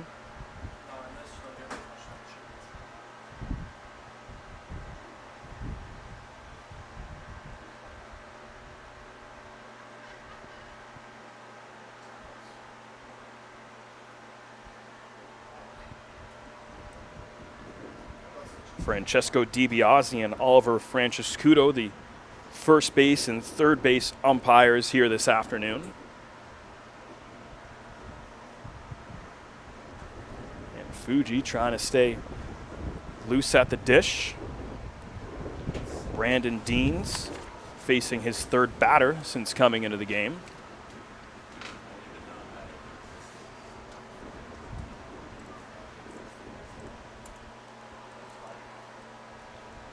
Mentioned earlier the double header down in Chatham today.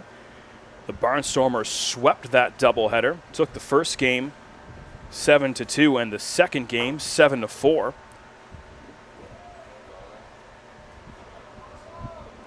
The Maple Leafs looking to finish off the Cardinals down in Hamilton. They've got a 6-1 lead. Or Brantford down at Labatt Park, they took the lead in the 9th inning against the Majors, but ended up getting walked off by Toby Simmons. A 2-run triple to win it in the bottom half of the 9th. So the Red Sox, who were looking to play spoiler and pick up just their 4th win of this season, they end up dropping a 3-14 with the loss.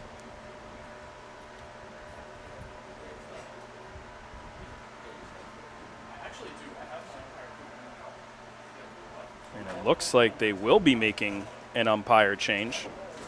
We'll step aside and provide you an update momentarily.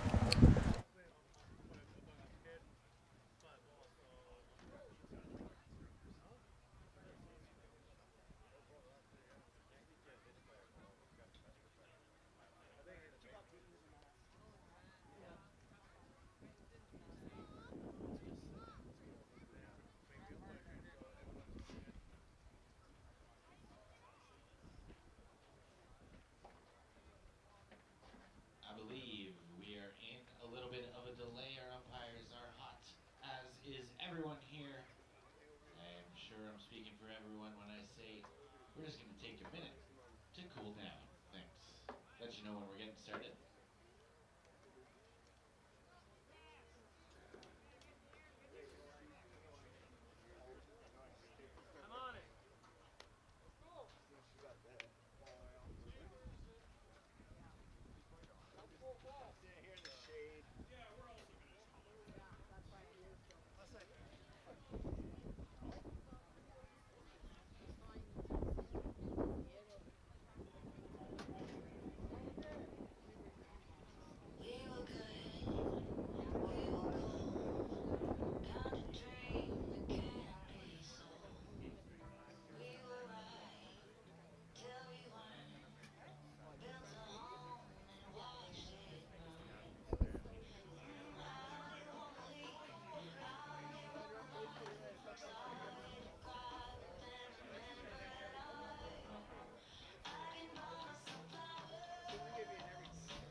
Hope you're still behaving yourself, Dave. I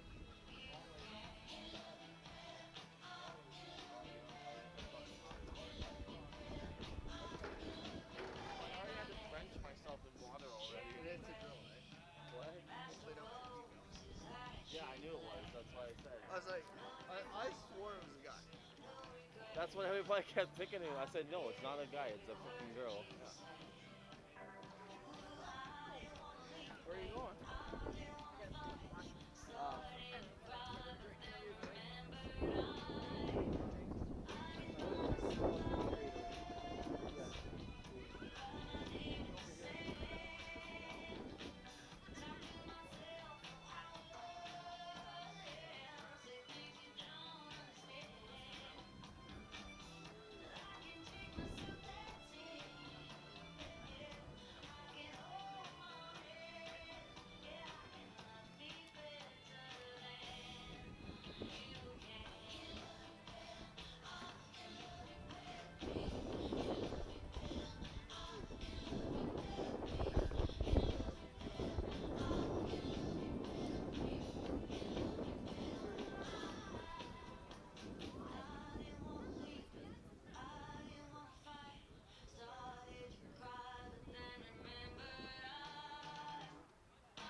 third time. Third time that shut down. Yeah, overheating. I know. Yeah.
Welcome back to Panthers Baseball Online, brought to you by Rogers. Ian and Justin with you here inside the 570 News broadcast booth. We apologize for the delay.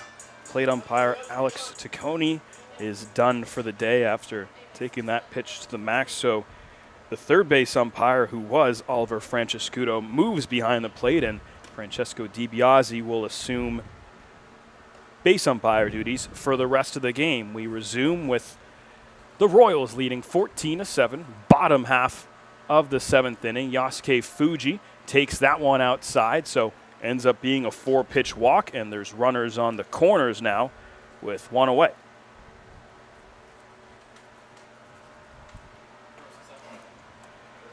It's a really tough situation for Deans. You come in, you only get to face a few batters, and then you have to go wait on that delay, so, you know, your arm gets cold, and then you have to come right back into the game. And it's crazy to think that anything could get cold today, but regardless, anytime you have that much of a delay, it has an effect. Carosis steps in, takes that one low for ball one. Carosis 0 for 2 on the day. He struck out twice, was the only strikeout victims of the Royals starter today, Sebastian Rodriguez. Has runners at the corners, takes that breaking ball in there for strike one. And over in the Panthers bullpen, Dakota Parsons getting warmed up. We were told was one of the last available regular pitchers remaining for Pete Kiefer and the Panthers pitching staff here today. That fastball catches the outside corner, and Deans gets ahead in the count, 1-2. You have to wonder if this game gets any more out of hand with it being a 7-run lead for the Royals, if maybe you see the Panthers just go to a position player on the mound. Certainly not out of the realm of possibility. Ayad Ansari waits on deck. Hit his first career IBL homer back in the third inning. That's when things were flying high for Kitchener. They scored 7 unanswered runs to take the lead, but since then, Guelph has scored 9 unanswered. Carosis waves and misses through that one, and there's 2 away. It's Carosis' third time striking out today. It's something he's really struggled in this season. Hit his second homer of the season last night, but the K's are certainly racking up. As now Ayad Ansari is the last hope for the Panthers this inning. Takes fastball in there for strike one. Grounded out into a double play his last time up. Overall, does have 2 hits today and 3 runs batted in. Swings and misses on that middle pitch and falls behind 0-2. Deans, after first 3 batters, were successful trying to get Ansari, and he does on 3 pitches. So the delay does not affect Brandon Deans. He gets out of trouble, and it's still 14-7 Guelph as we head to the 8th.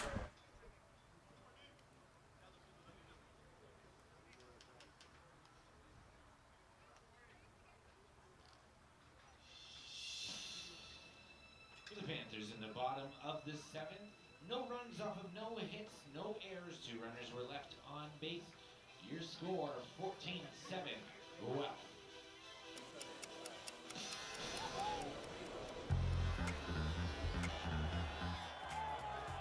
That Lindor can play. I don't know about that hair. And don't get me started on those gloves. I don't know. I kind of like it. It's time for a revolution. The Rev 1X by Ronald. That whole section will be going home with coupons for a free large pizza from Domino's. Are we ready to see some kids perform? Are you guys ready to go? Oh, he's going in!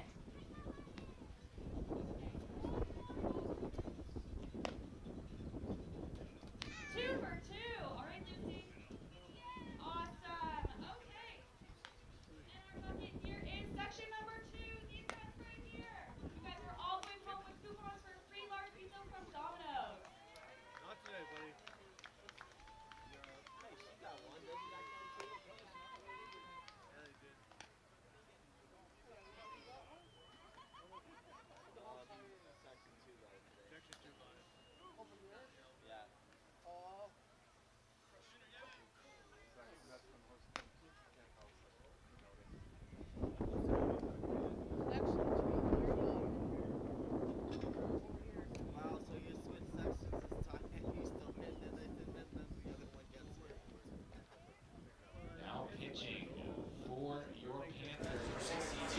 top half of the 8th inning here at Jack Couch Park. Panthers baseball brought to you by Rogers. Ian and Justin with you from the 570 News broadcast booth. And a new pitcher for the Panthers, their 4th of the day, is Dakota Parsons. And we haven't seen too much of him on the mound this season, just 3 innings. But he's done a good job, only allowed 3 runs in those 3 innings with 3 strikeouts. Or sorry, 1 run, sorry. His ERA at 3, and they might have to rely on him a little more today. They might, if what we heard is correct, he will probably be going the rest of the way for the Panthers, as the other 2 arms that were available for them, Danny Garcia and Cade Kozak, already came into the game. And Martinez threw 113 pitches earlier in the game. He got the start today. And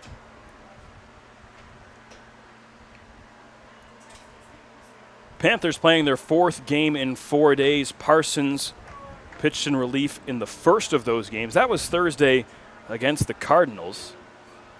Pitched 2 innings that day, 2 hits, allowed that 1 earned run. Struck out 3 in the process and issues a walk to Brando LaRue to start the 8th. I don't know if it's the heat, Justin, but these Panthers pitchers that were used to being really reliable, starting with Danny Garcia and now Dakota Parsons, just not looking like themselves. yeah, that's the 8th walk of the game for this Panthers pitching staff. But on the other side, too, Guelph has 7 walks, so it might just be that heat having trouble getting a grip on the ball. Garrett Takamatsu steps in. He took Danny Garcia yard for a 3-run shot his last time up. Now, Parsons, the righty, facing Takamatsu with a runner on first. Breaking ball misses inside, and Parsons has come into the game and thrown 6 straight balls.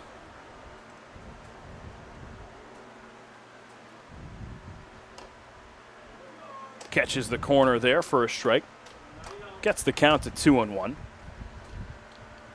In those 3 innings of work, Parsons only allowing 1 walk, too, so it's another pitcher. It's a small sample size, but it's not really like him to be losing the zone. 2-1. That's fouled off. Jammed Takamatsu in on the hands, and now he's got a 2-strike count.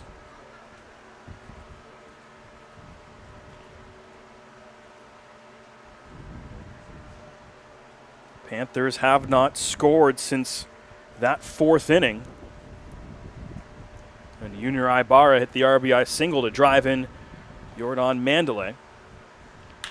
That one's hit well to deep left center field, and forget about that one. How about a multi-homer day for Garrett Takamatsu? He's up to 7 RBI, and the Royals are cruising. It is 16-7. And that one, another no-doubter off of the bat. Not even a single fielder moved. They all knew it was gone, and so did he. And 2 home runs in these last 2 innings for him. And the Royals have found the long ball. There was only 3 home runs coming into the game. Now that's 3 in this game.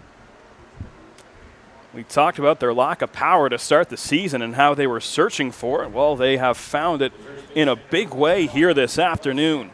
16 runs, 3 of them via the long ball that Justin mentioned.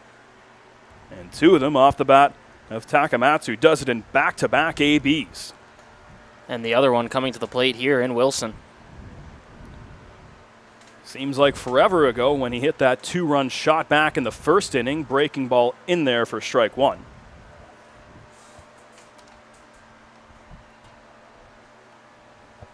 Ian, we have a quick update on our parrot friend. He's moved in front of us here. Oh, wow. Front row seat right behind home plate. So I'll have to keep a good eye, see if he flinches at any pitches. Well, that's what I was going to say. Is he more composed than you behind the plate? He's got better hair than me.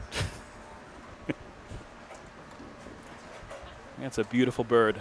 He's giving a bit of a side eye up here now, so we better all stop staring. But his owner has a shirt with a picture of him on it. You'll never know what you'll see here. No lead is safe at Jack Couch Park, and you never know what you're going to see.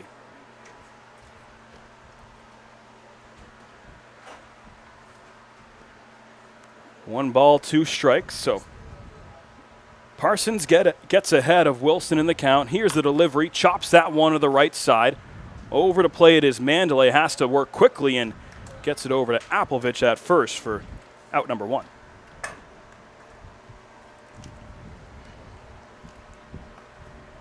Right fielder number 11, Andy Leader.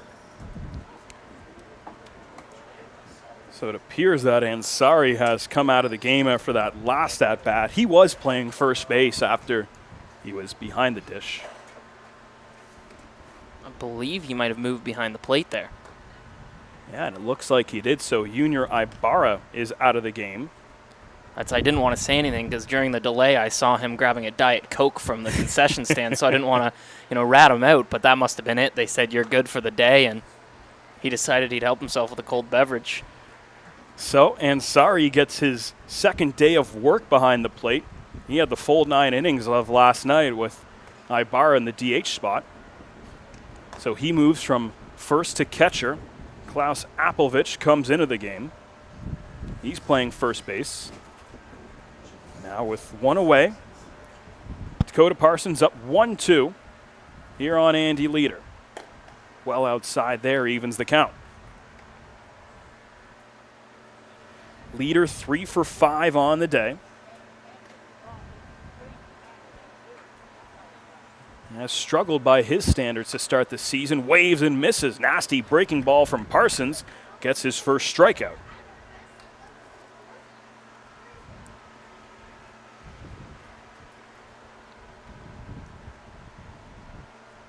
So after the walk to LaRue and then the long ball from Takamatsu, Parsons has set down back-to-back batters, and now is a chance here as Anderson Fenwick, who came into the game to catch earlier, is in for his second at-bat. Hit a sac fly his last time up to bring in a run.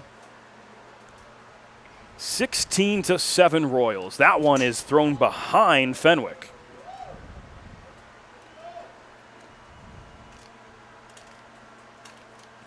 That's when it looked like Parsons has started to get into a groove and find the zone.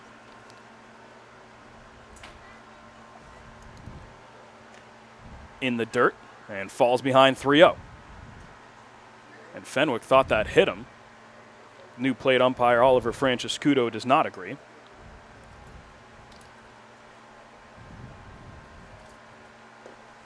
Breaking ball misses outside, a 4-pitch walk, and Fenwick is down to first on the free pass.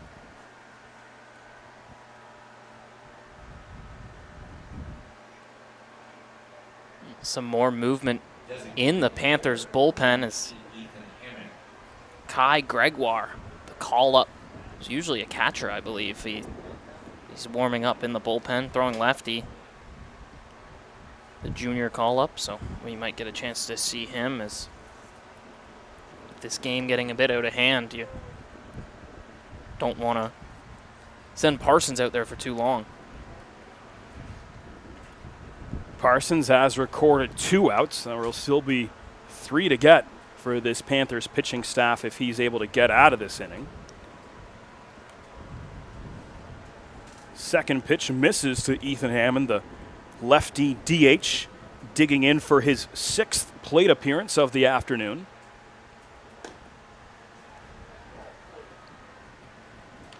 Fastball misses, 2-1. Hammond 2 for 3 on the day. Has come around to score twice. Now up with a runner at first. That's a chopper to the shortstop Towers. Easy flip to second, but another long ball from Garrett Takamatsu has put this one a little farther out of reach. 16-7 Guelph as we head to the bottom of the 8th. For the Royals in the top of the 8th, 2 runs off of 1 hit, no errors, 1 runner was left on base. 16-7 is your score heading to the bottom of the 8th.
Brandon Dean's back out for his second inning of work. Faced 5 batters in that 7th, but did not allow a run. And now it's Trent Lawson, the number 9 hitter, getting his 4th AB of the afternoon. Had a 2-run single his first time up, but has been retired his previous 2 appearances as Deans misses down low for ball 1. And Dean settled in really nicely after that delay. It was a 2-0 count when we picked things back up against Fuji, and he ended up walking him.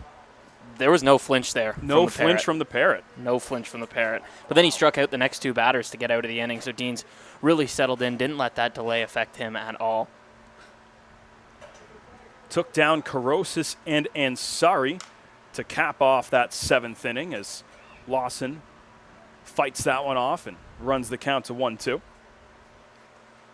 Dean's the 3rd Guelph pitcher of the afternoon, with Sebastian Rodriguez getting his 3rd start of the year, 2nd against the Panthers. Went 4 innings, gave up 9 hits, 7 earned runs. Usually that'll get you a ticket to a loss, but instead the Royals bats have been able to grind and put themselves in front 16-7. That's where we stand as Trent Lawson goes down swinging for out number 1 here in the 8th. 3 straight strikeouts for Deans. Next up, it's Runta Osawa, who had a phenomenal welcome party to the league on Friday night in Hamilton. He is 0 for 4 today, swings and misses at that one. Panthers batters being really aggressive, and why not? Check swing. Didn't go. Evens the count 1-1. Osawa on his first at bat took one to the wall, but Andy Leader was able to reel it in for a loud first out.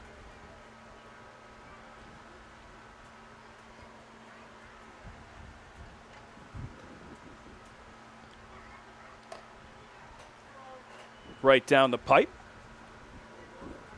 And Deans gets ahead in the count. 1 ball, 2 strikes. Working quickly, 1-2, wave and a miss. 4 consecutive strikeouts from Brandon Deans. This time sets down Runta Osawa, and there's 2 away. Deans has some serious stuff. Blowing the fastball by these batters, and then comes back with some junk and sits down another batter. So a tough day for Runta Osawa. He's now 0 for 5, striking out in that 5th at-bat. The Royals now 4 defensive outs away from picking up their 2nd straight win. Jordan Mandalay squares around to bunt, takes that one low for a ball. Yeah, Guelph certainly will like this little trip down to Waterloo.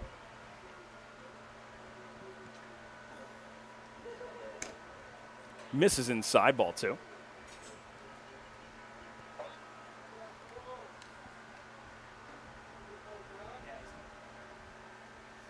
Mandalay 2 for 3 today. Drove in a run on a single in the 2nd inning, doubled his first time up. He's been taken all the way here, and the count is 3-0. Right after Deans had struck out 4 consecutive batters, and he's wild that time around inside once again on a 4-pitch walk for Jordan Mandalay. 2 at-bats ago, Mandalay did a very similar thing, kind of faked the bunt the entire time, and it got inside the pitcher's heads. And there you see him do the exact same thing again. That last pitch, he was taking that all the way, faked the bunt, and gets on base again. He's got the speed, so when you get a guy like that on base, it's always good. He's already scored a run in this one, as well as a couple hits, a single and a double. So Mandalay, the runner on first for Penalve, who's up and is 1 for 2 on the day. Walked his first time up and then reached on catcher's interference. Struck out to end the bottom half of the 6th, swinging away, line drive up the middle. And after a couple quick strikeouts from Deans, there's 2 aboard. Penalve continues to swing a hot bat here for the Panthers. They have to be very, very happy with what they've seen from him all season. He's just constantly brings it and finds a way to get on base. Now it's Klaus Appelvich getting his first at-bat of the day. He's in for Junior Ibarra's spot.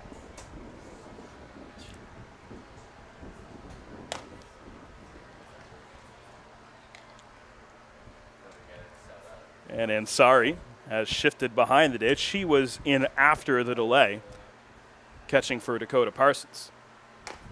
Big hack. Unable to connect on that one was Applovich. Evens the count 1-all. 2 on. Applovich, the big righty, takes that one inside. Counts at 2-1.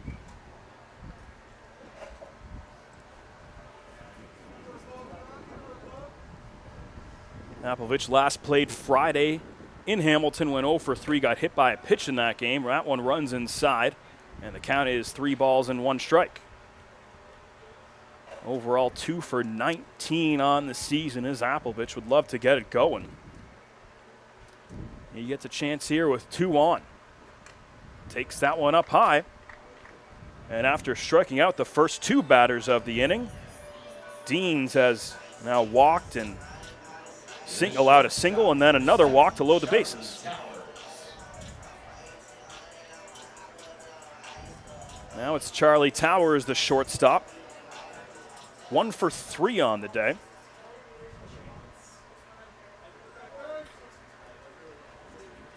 Towers a 2-run homer in the 4th inning last night. Fly ball to center field.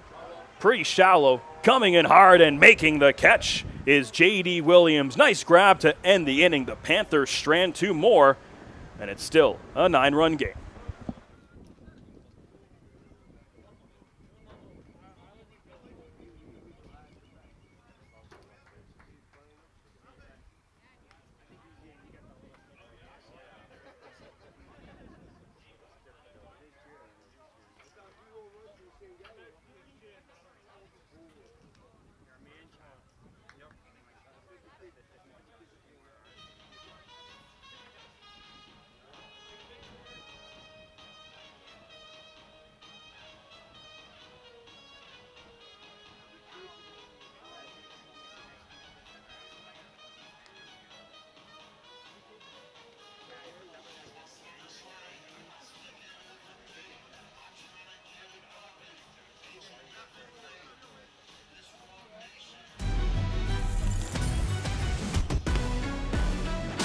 You looking for a hero?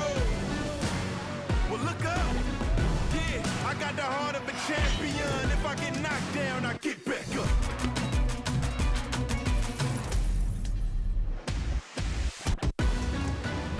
I got the heart of a champion. If I get knocked down, I get back up.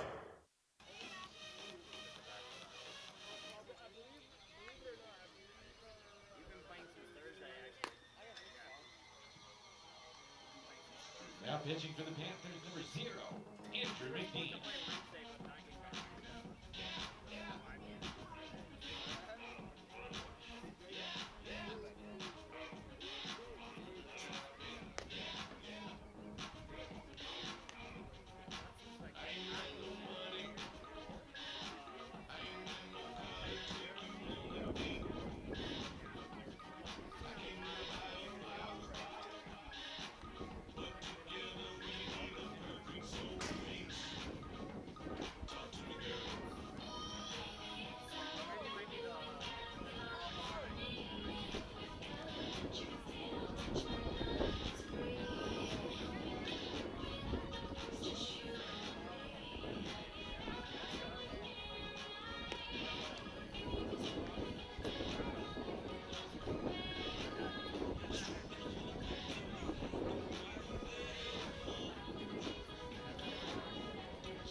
Back here in Kitchener, 9th inning underway. Panthers Baseball Online brought to you by Rogers. Ian and Justin with you from the 570 News broadcast booth. All other games final across the IBL today. 2 wins for Chatham-Kent. A sweet berry in the doubleheader. The Majors walk off the Red Sox. The Maple Leafs make it back-to-back wins. They beat the Cardinals 8-1. And here in Kitchener, it has been 11 unanswered runs from the Royals. They lead at 16-7, and Andrew McNeil is the new pitcher for Kitchener. And we've only seen him in 1 inning so far this season, but he was stellar, sitting down 2 on strikeouts. That's right, faced the minimum Friday night in Hamilton. He had the 8th inning in that one. Check swing, that pitch misses. Falls behind 0-2. A appeal down to first base, no swing. Everyone looking down to third base for the appeal, but obviously with having to go to the 2-umpire crew, nobody's there, and that's a tough one for the first base umpire to try to figure out.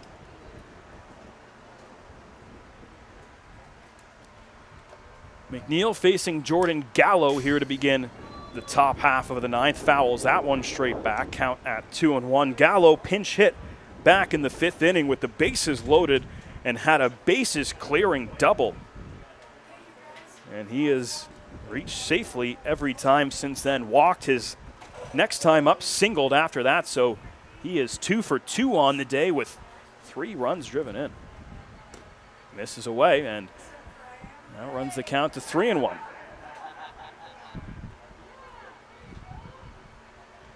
McNeil, of course, the younger brother of Owen McNeil, who pitched last night here for the Panthers, had the start and picked up his first career IBL win after 5 solid innings of work against the Cardinals, where he only allowed 1 hit and 1 earned run. A 5-pitch walk issued to Gallo to start this 9th inning.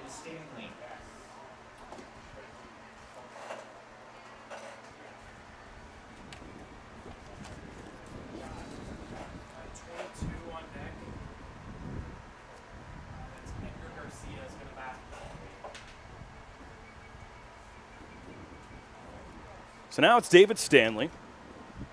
This is his 3rd plate appearance of the afternoon. Fouls the first pitch away. He's 0 for 2 since coming into the game.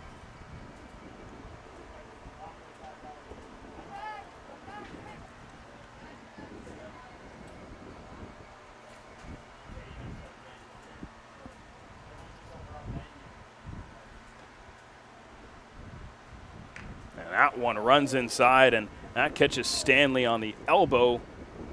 Hit by pitch, and the first 2 batters are aboard. It's kind of been the story of the game for the Panthers. They just continuously are hurting themselves. We've seen so many walks. I believe up to 9 walks now, and now that's, I believe, the 2nd hit by pitch of the game. So it's, you know, when you look at these numbers, you've allowed 18 hits and 16 runs, but you've also allowed over, double digits of how many batters that you've just allowed on with mistakes. So Edgar Garcia is the pinch hitter. He comes into the game for J.D. Williams, and Garcia, who's usually a right-handed pitcher, this is his first at-bat of the season. He's pitched 7 2/3 innings this year. Made 52 appearances with the Phillies, Rays, Reds, and Mets organizations back in the day.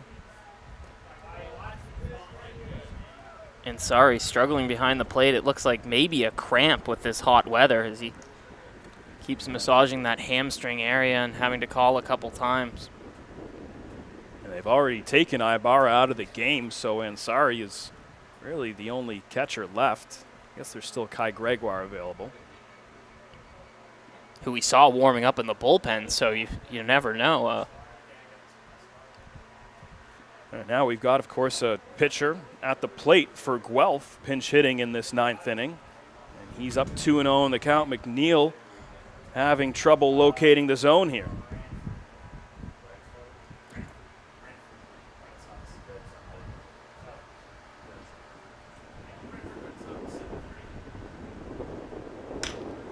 There's a chopper up the middle, and that'll get through.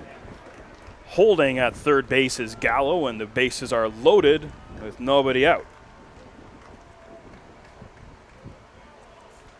So Edgar Garcia gets his first career hit in the IBL.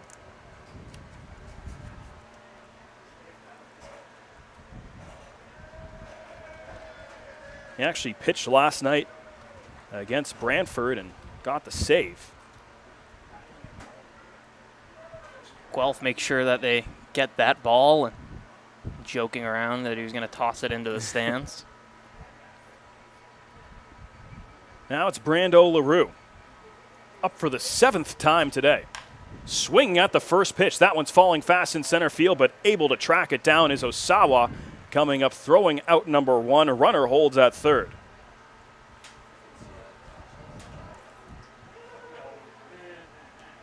Here comes Garrett Takamatsu. He's homered in back-to-back innings and has 7 RBI on the day. He's looking for the hat trick. Mentioned the Royals doubling their home run total on the day. Finding their power on this hot and sweaty Sunday afternoon. McNeil misses inside, ball 1.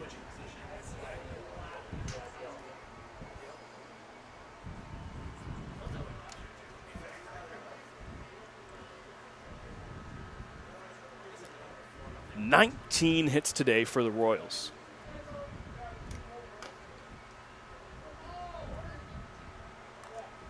They had a 5-0 lead early.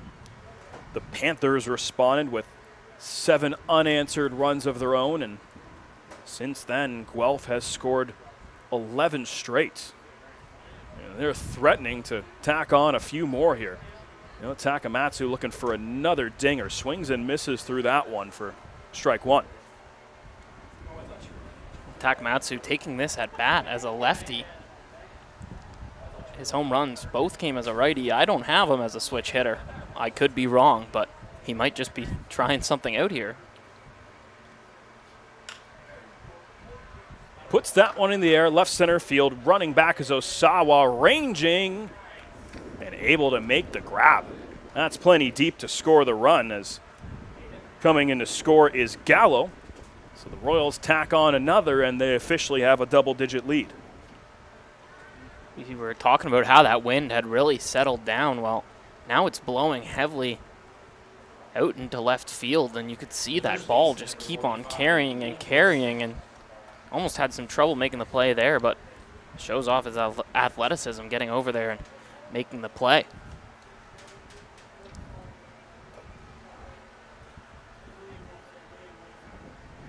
So the Panthers have 7 RBI as a team. Garrett Takamatsu has 8 RBI himself on the day. Liam Wilson stepping in for his 7th plate appearance of the day. He hit that 2-run homer back in the first that got things started for the Royals. He's up with 2 on here.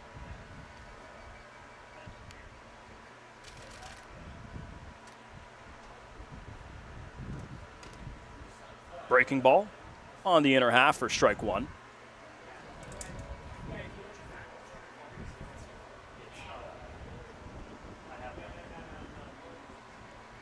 Mentioned this being the 4th game in 4 days for the Panthers.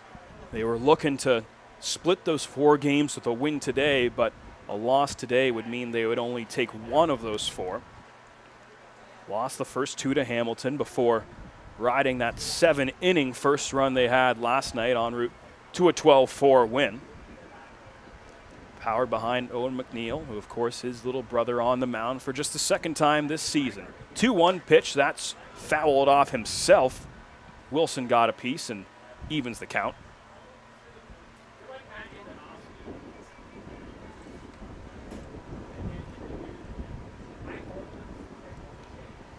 The Royals back at home on Tuesday to take on the Baycats, and then they've got a stretch of 3 games in 4 days after that. A home-and-home with the Maple Leafs. They travel to Chatham on Sunday, and then back at home the following Tuesday to take on the Panthers. And assuming this score holds up, they'll have a chance to even the season series. Andrew McNeil to 2-2. That one's in the dirt and runs the count full.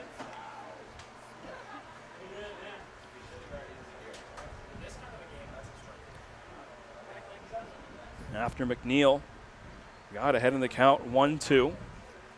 Now trying to avoid walking his 2nd batter of the inning. Also hit a batter. That one stroked into right field. That'll get down. Penalve there to play it. Around to score is Stanley, and it is 18-7 Guelph. Guelph is pouring it on coming into the game. We were talking about some of their offensive struggles. Well, certainly not an issue for them here at Jack Couch. Throw that out the window. Talked about the lack of power coming into this game from the Royals. They have put that all behind them. 3 home runs on the day. 2 of them off the bat of Garrett Takamatsu, and they have scored 18 runs and counting as Andy Leader steps in yet again.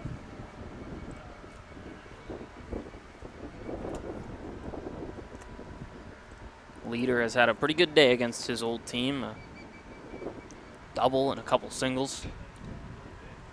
3 for 6 and make it 4 for 7. Hard hit single in the left field. The runner Williams will hold up at third base, and that loads the bases once again. Panthers just cannot get out of this one. This is one of those games that cannot end fast enough. Next number 13, Anderson Fenwick is up. Pete Kiefer is out to a mound visit with Andrew McNeil. He's faced 7 batters in this inning, and he's going to take the ball from his young righty.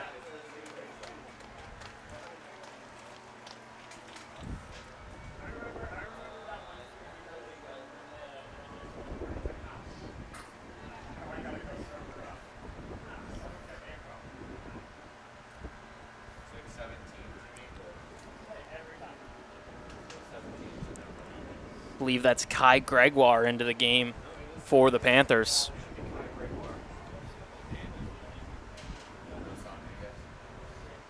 A junior call-up who made his IBL debut back on June 1st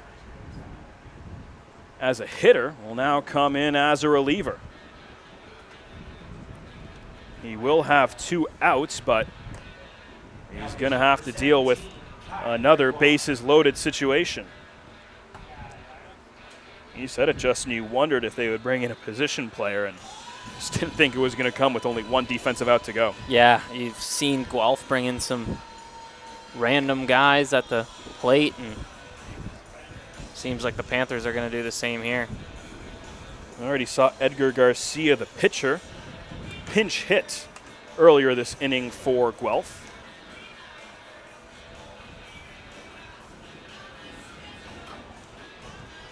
First batter he'll have to face is Anderson Fenwick, who still does not have an official at-bat today. Had a sac fly in his first plate appearance and then walked his next time up.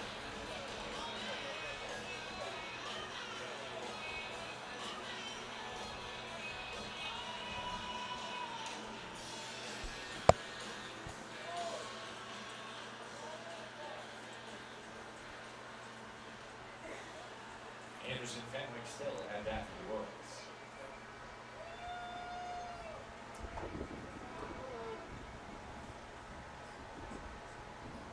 Fenwick came in to catch back in the 7th, already having his 3rd plate appearance. He's been up all 3 innings. Gregoire misses up high on his first pitch. McNeil only able to record the 2 outs, and of course, still responsible for all 3 base runners still out there. That one misses away.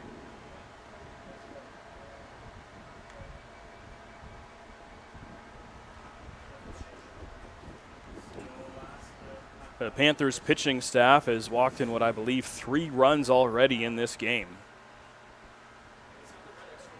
2-0. Gregoire gets a swing and a miss that time from Fenwick. Nice off-speed pitch there from him.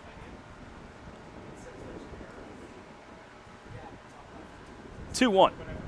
Swing and a miss once again. Back-to-back swings and misses from Kai Gregoire. Now 1 strike away from getting out of it.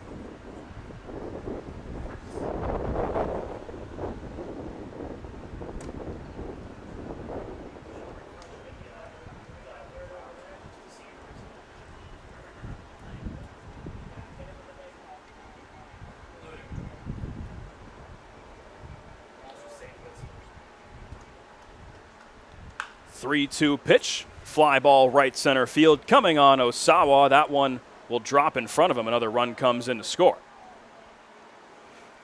Second RBI of the day for Fenwick. That's his first hit. And The lead is up to 12 for the Royals. 19 runs for the Royals in this one, as they've certainly got their offense going. For a team that's less than 2 weeks removed from giving up 20-plus runs to the Welland Jackfish, this one's got to hurt for the pitching staff. And to think they got some help from Mother Nature with the rain out on Wednesday in Toronto. Otherwise, they would have had 5 straight games. Yeah, this is exactly what Pete Kiefer wouldn't want today, obviously with the score, but also having to burn through all your arms and now turn to a position player on the mound. It's deflating for a pitching staff and a team. Ethan Hammond, the DH, is the 9th Royals batter of the inning.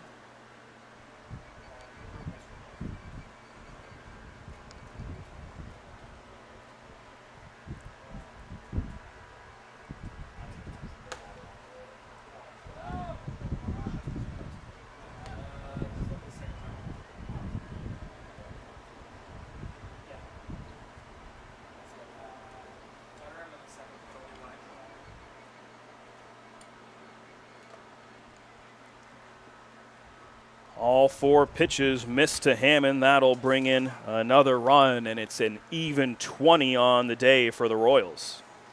The 11th walk that this pitching staff has given up, and I believe it's the 4th run that they've walked in.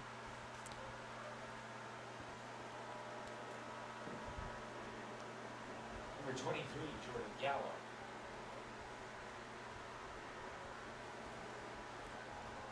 So Jordan Gallo up for his second at-bat of the inning. He walked to lead things off when Andrew McNeil came in relief, and now he gets another at-bat, this time against Kai Gregoire.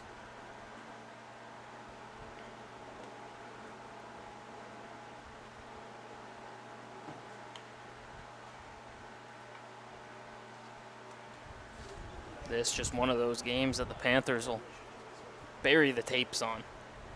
I don't want to forget about this one. In a left center field, that'll get down a base hit. 1 run comes in to score. It's 21-7.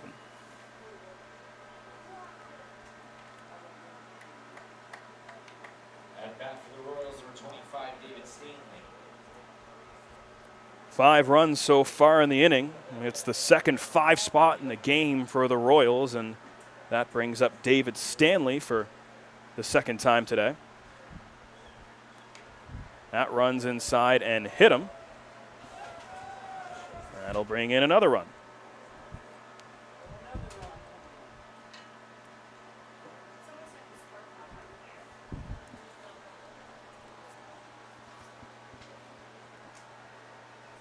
Center fielder, number 22, Edgar Garcia. So Edgar Garcia, the right-handed pitcher who got his first career IBL hit in his last at-bat, has a chance to get 2 hits in the same inning now.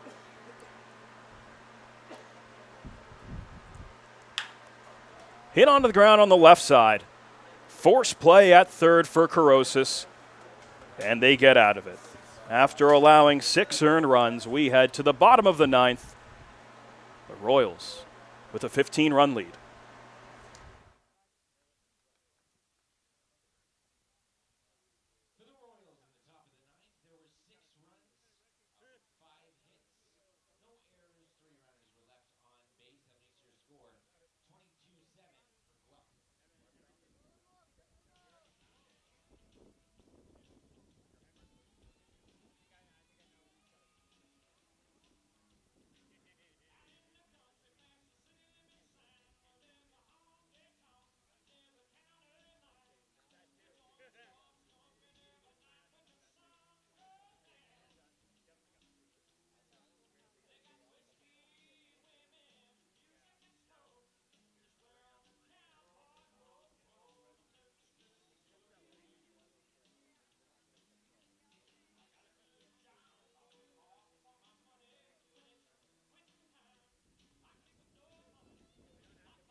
3 defensive outs to go here at Jack Couch Park, and what is a 22-7 Royals blowout so far. 12 batters came to the plate in the bottom half of the 9th inning. The Royals end up scoring 6 runs. They have a 4 spot, a 5 spot, and a 6 spot all in the same game.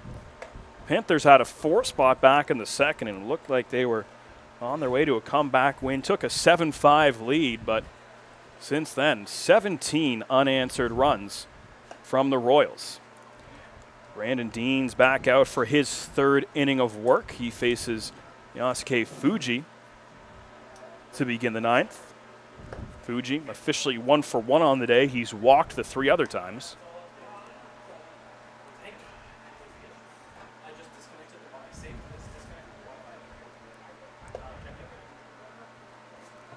And he will walk for a 4th time today.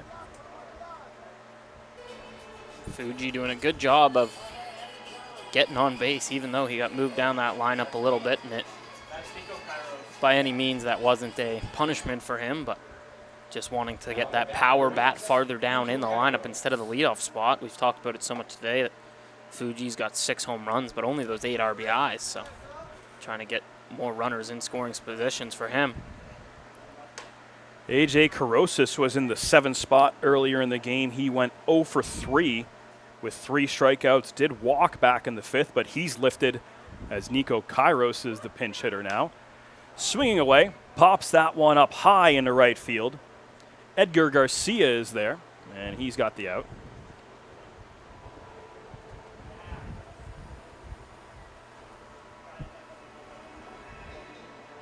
The first baseman for 19, Ayad Ansari.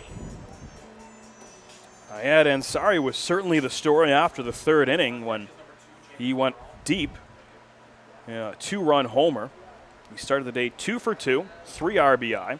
His first career IBL shot was what pulled the Panthers out in front. Now he's back up for the 5th time today. Takes that one up high for ball 1. If you can take any positives from this game from the Panthers' perspective, one would have to be Ansari playing first base for what I believe is the first time this season. And if you're swinging the bat like that, it's going to make it hard to take you out of the lineup. Jamie Cabral is on deck. He would take over Trent Lawson's at bat if we get there. And Ansari waves and misses for strike 2. Benson Guelph comes into today, 5 wins on the year. 4 of those 5 wins came on a 4-game win streak earlier in the season. The 5th win came last night when they beat the Red Sox.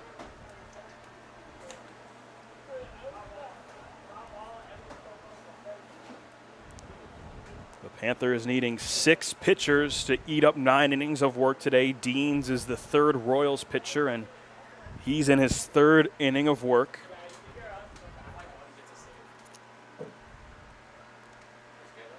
Cut and a miss. They're going to say he got a piece, so Ansari stays alive.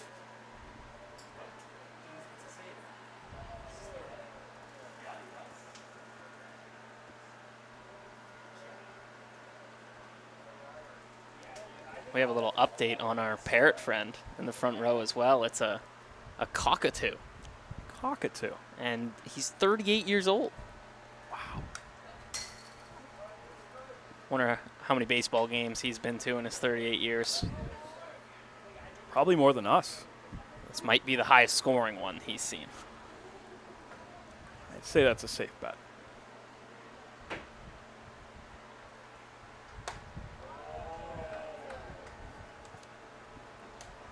Count runs full on Ansari. Runner at first base is Fuji.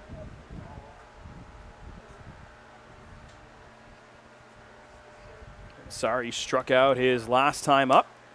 Pops that one up down the right field line. And a nice play by Wilson. He has room for out number 2. And now it all comes down to Jamie Cabral, the pinch hitter and potentially the final out of the game.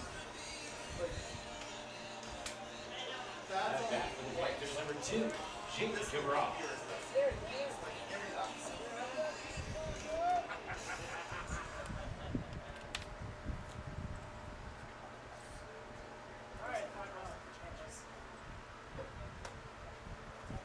Cabral had the last 2 games off. Thursday against the Cardinals went 1 for 1 with an RBI double.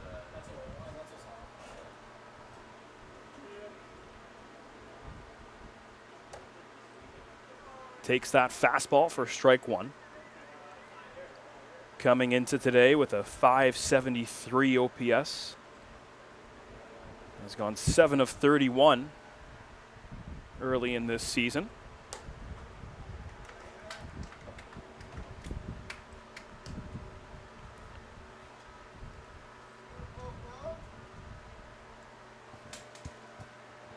Dean's certainly getting some work in today. We talked about how he had a 12 ERA coming in. Well, that'll definitely go down if he's able to cap off these 3 shutout innings, and now he's 1 strike away from doing so. Yeah, he's shown a lot of impressive stuff in this outing for the Royals, and they'll have to certainly like what they've seen.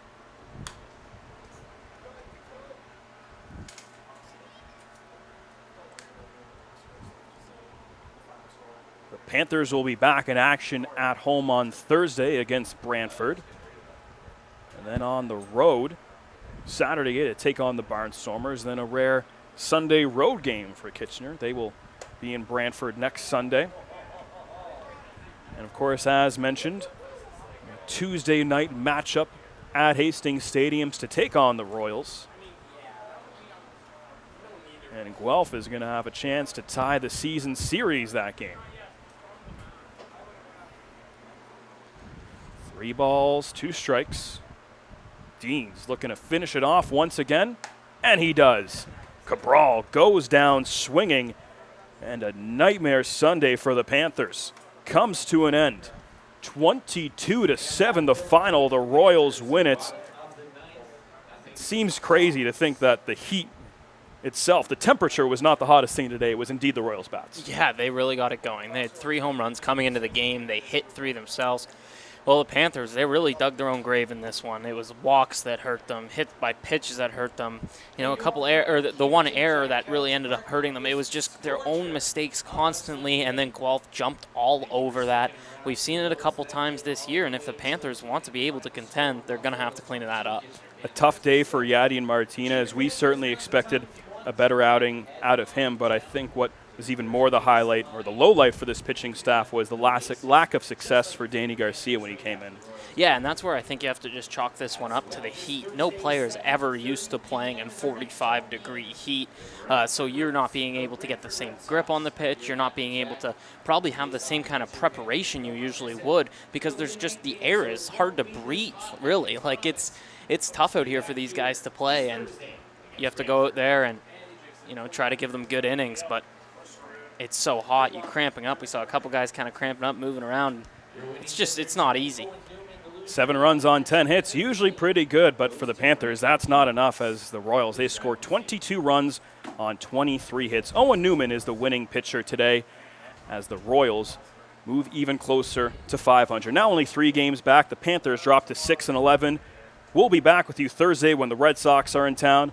We'd like to thank you for spending this Sunday afternoon with us. For Justin Holmes, I'm Ian Jodry, and have a good rest of your weekend.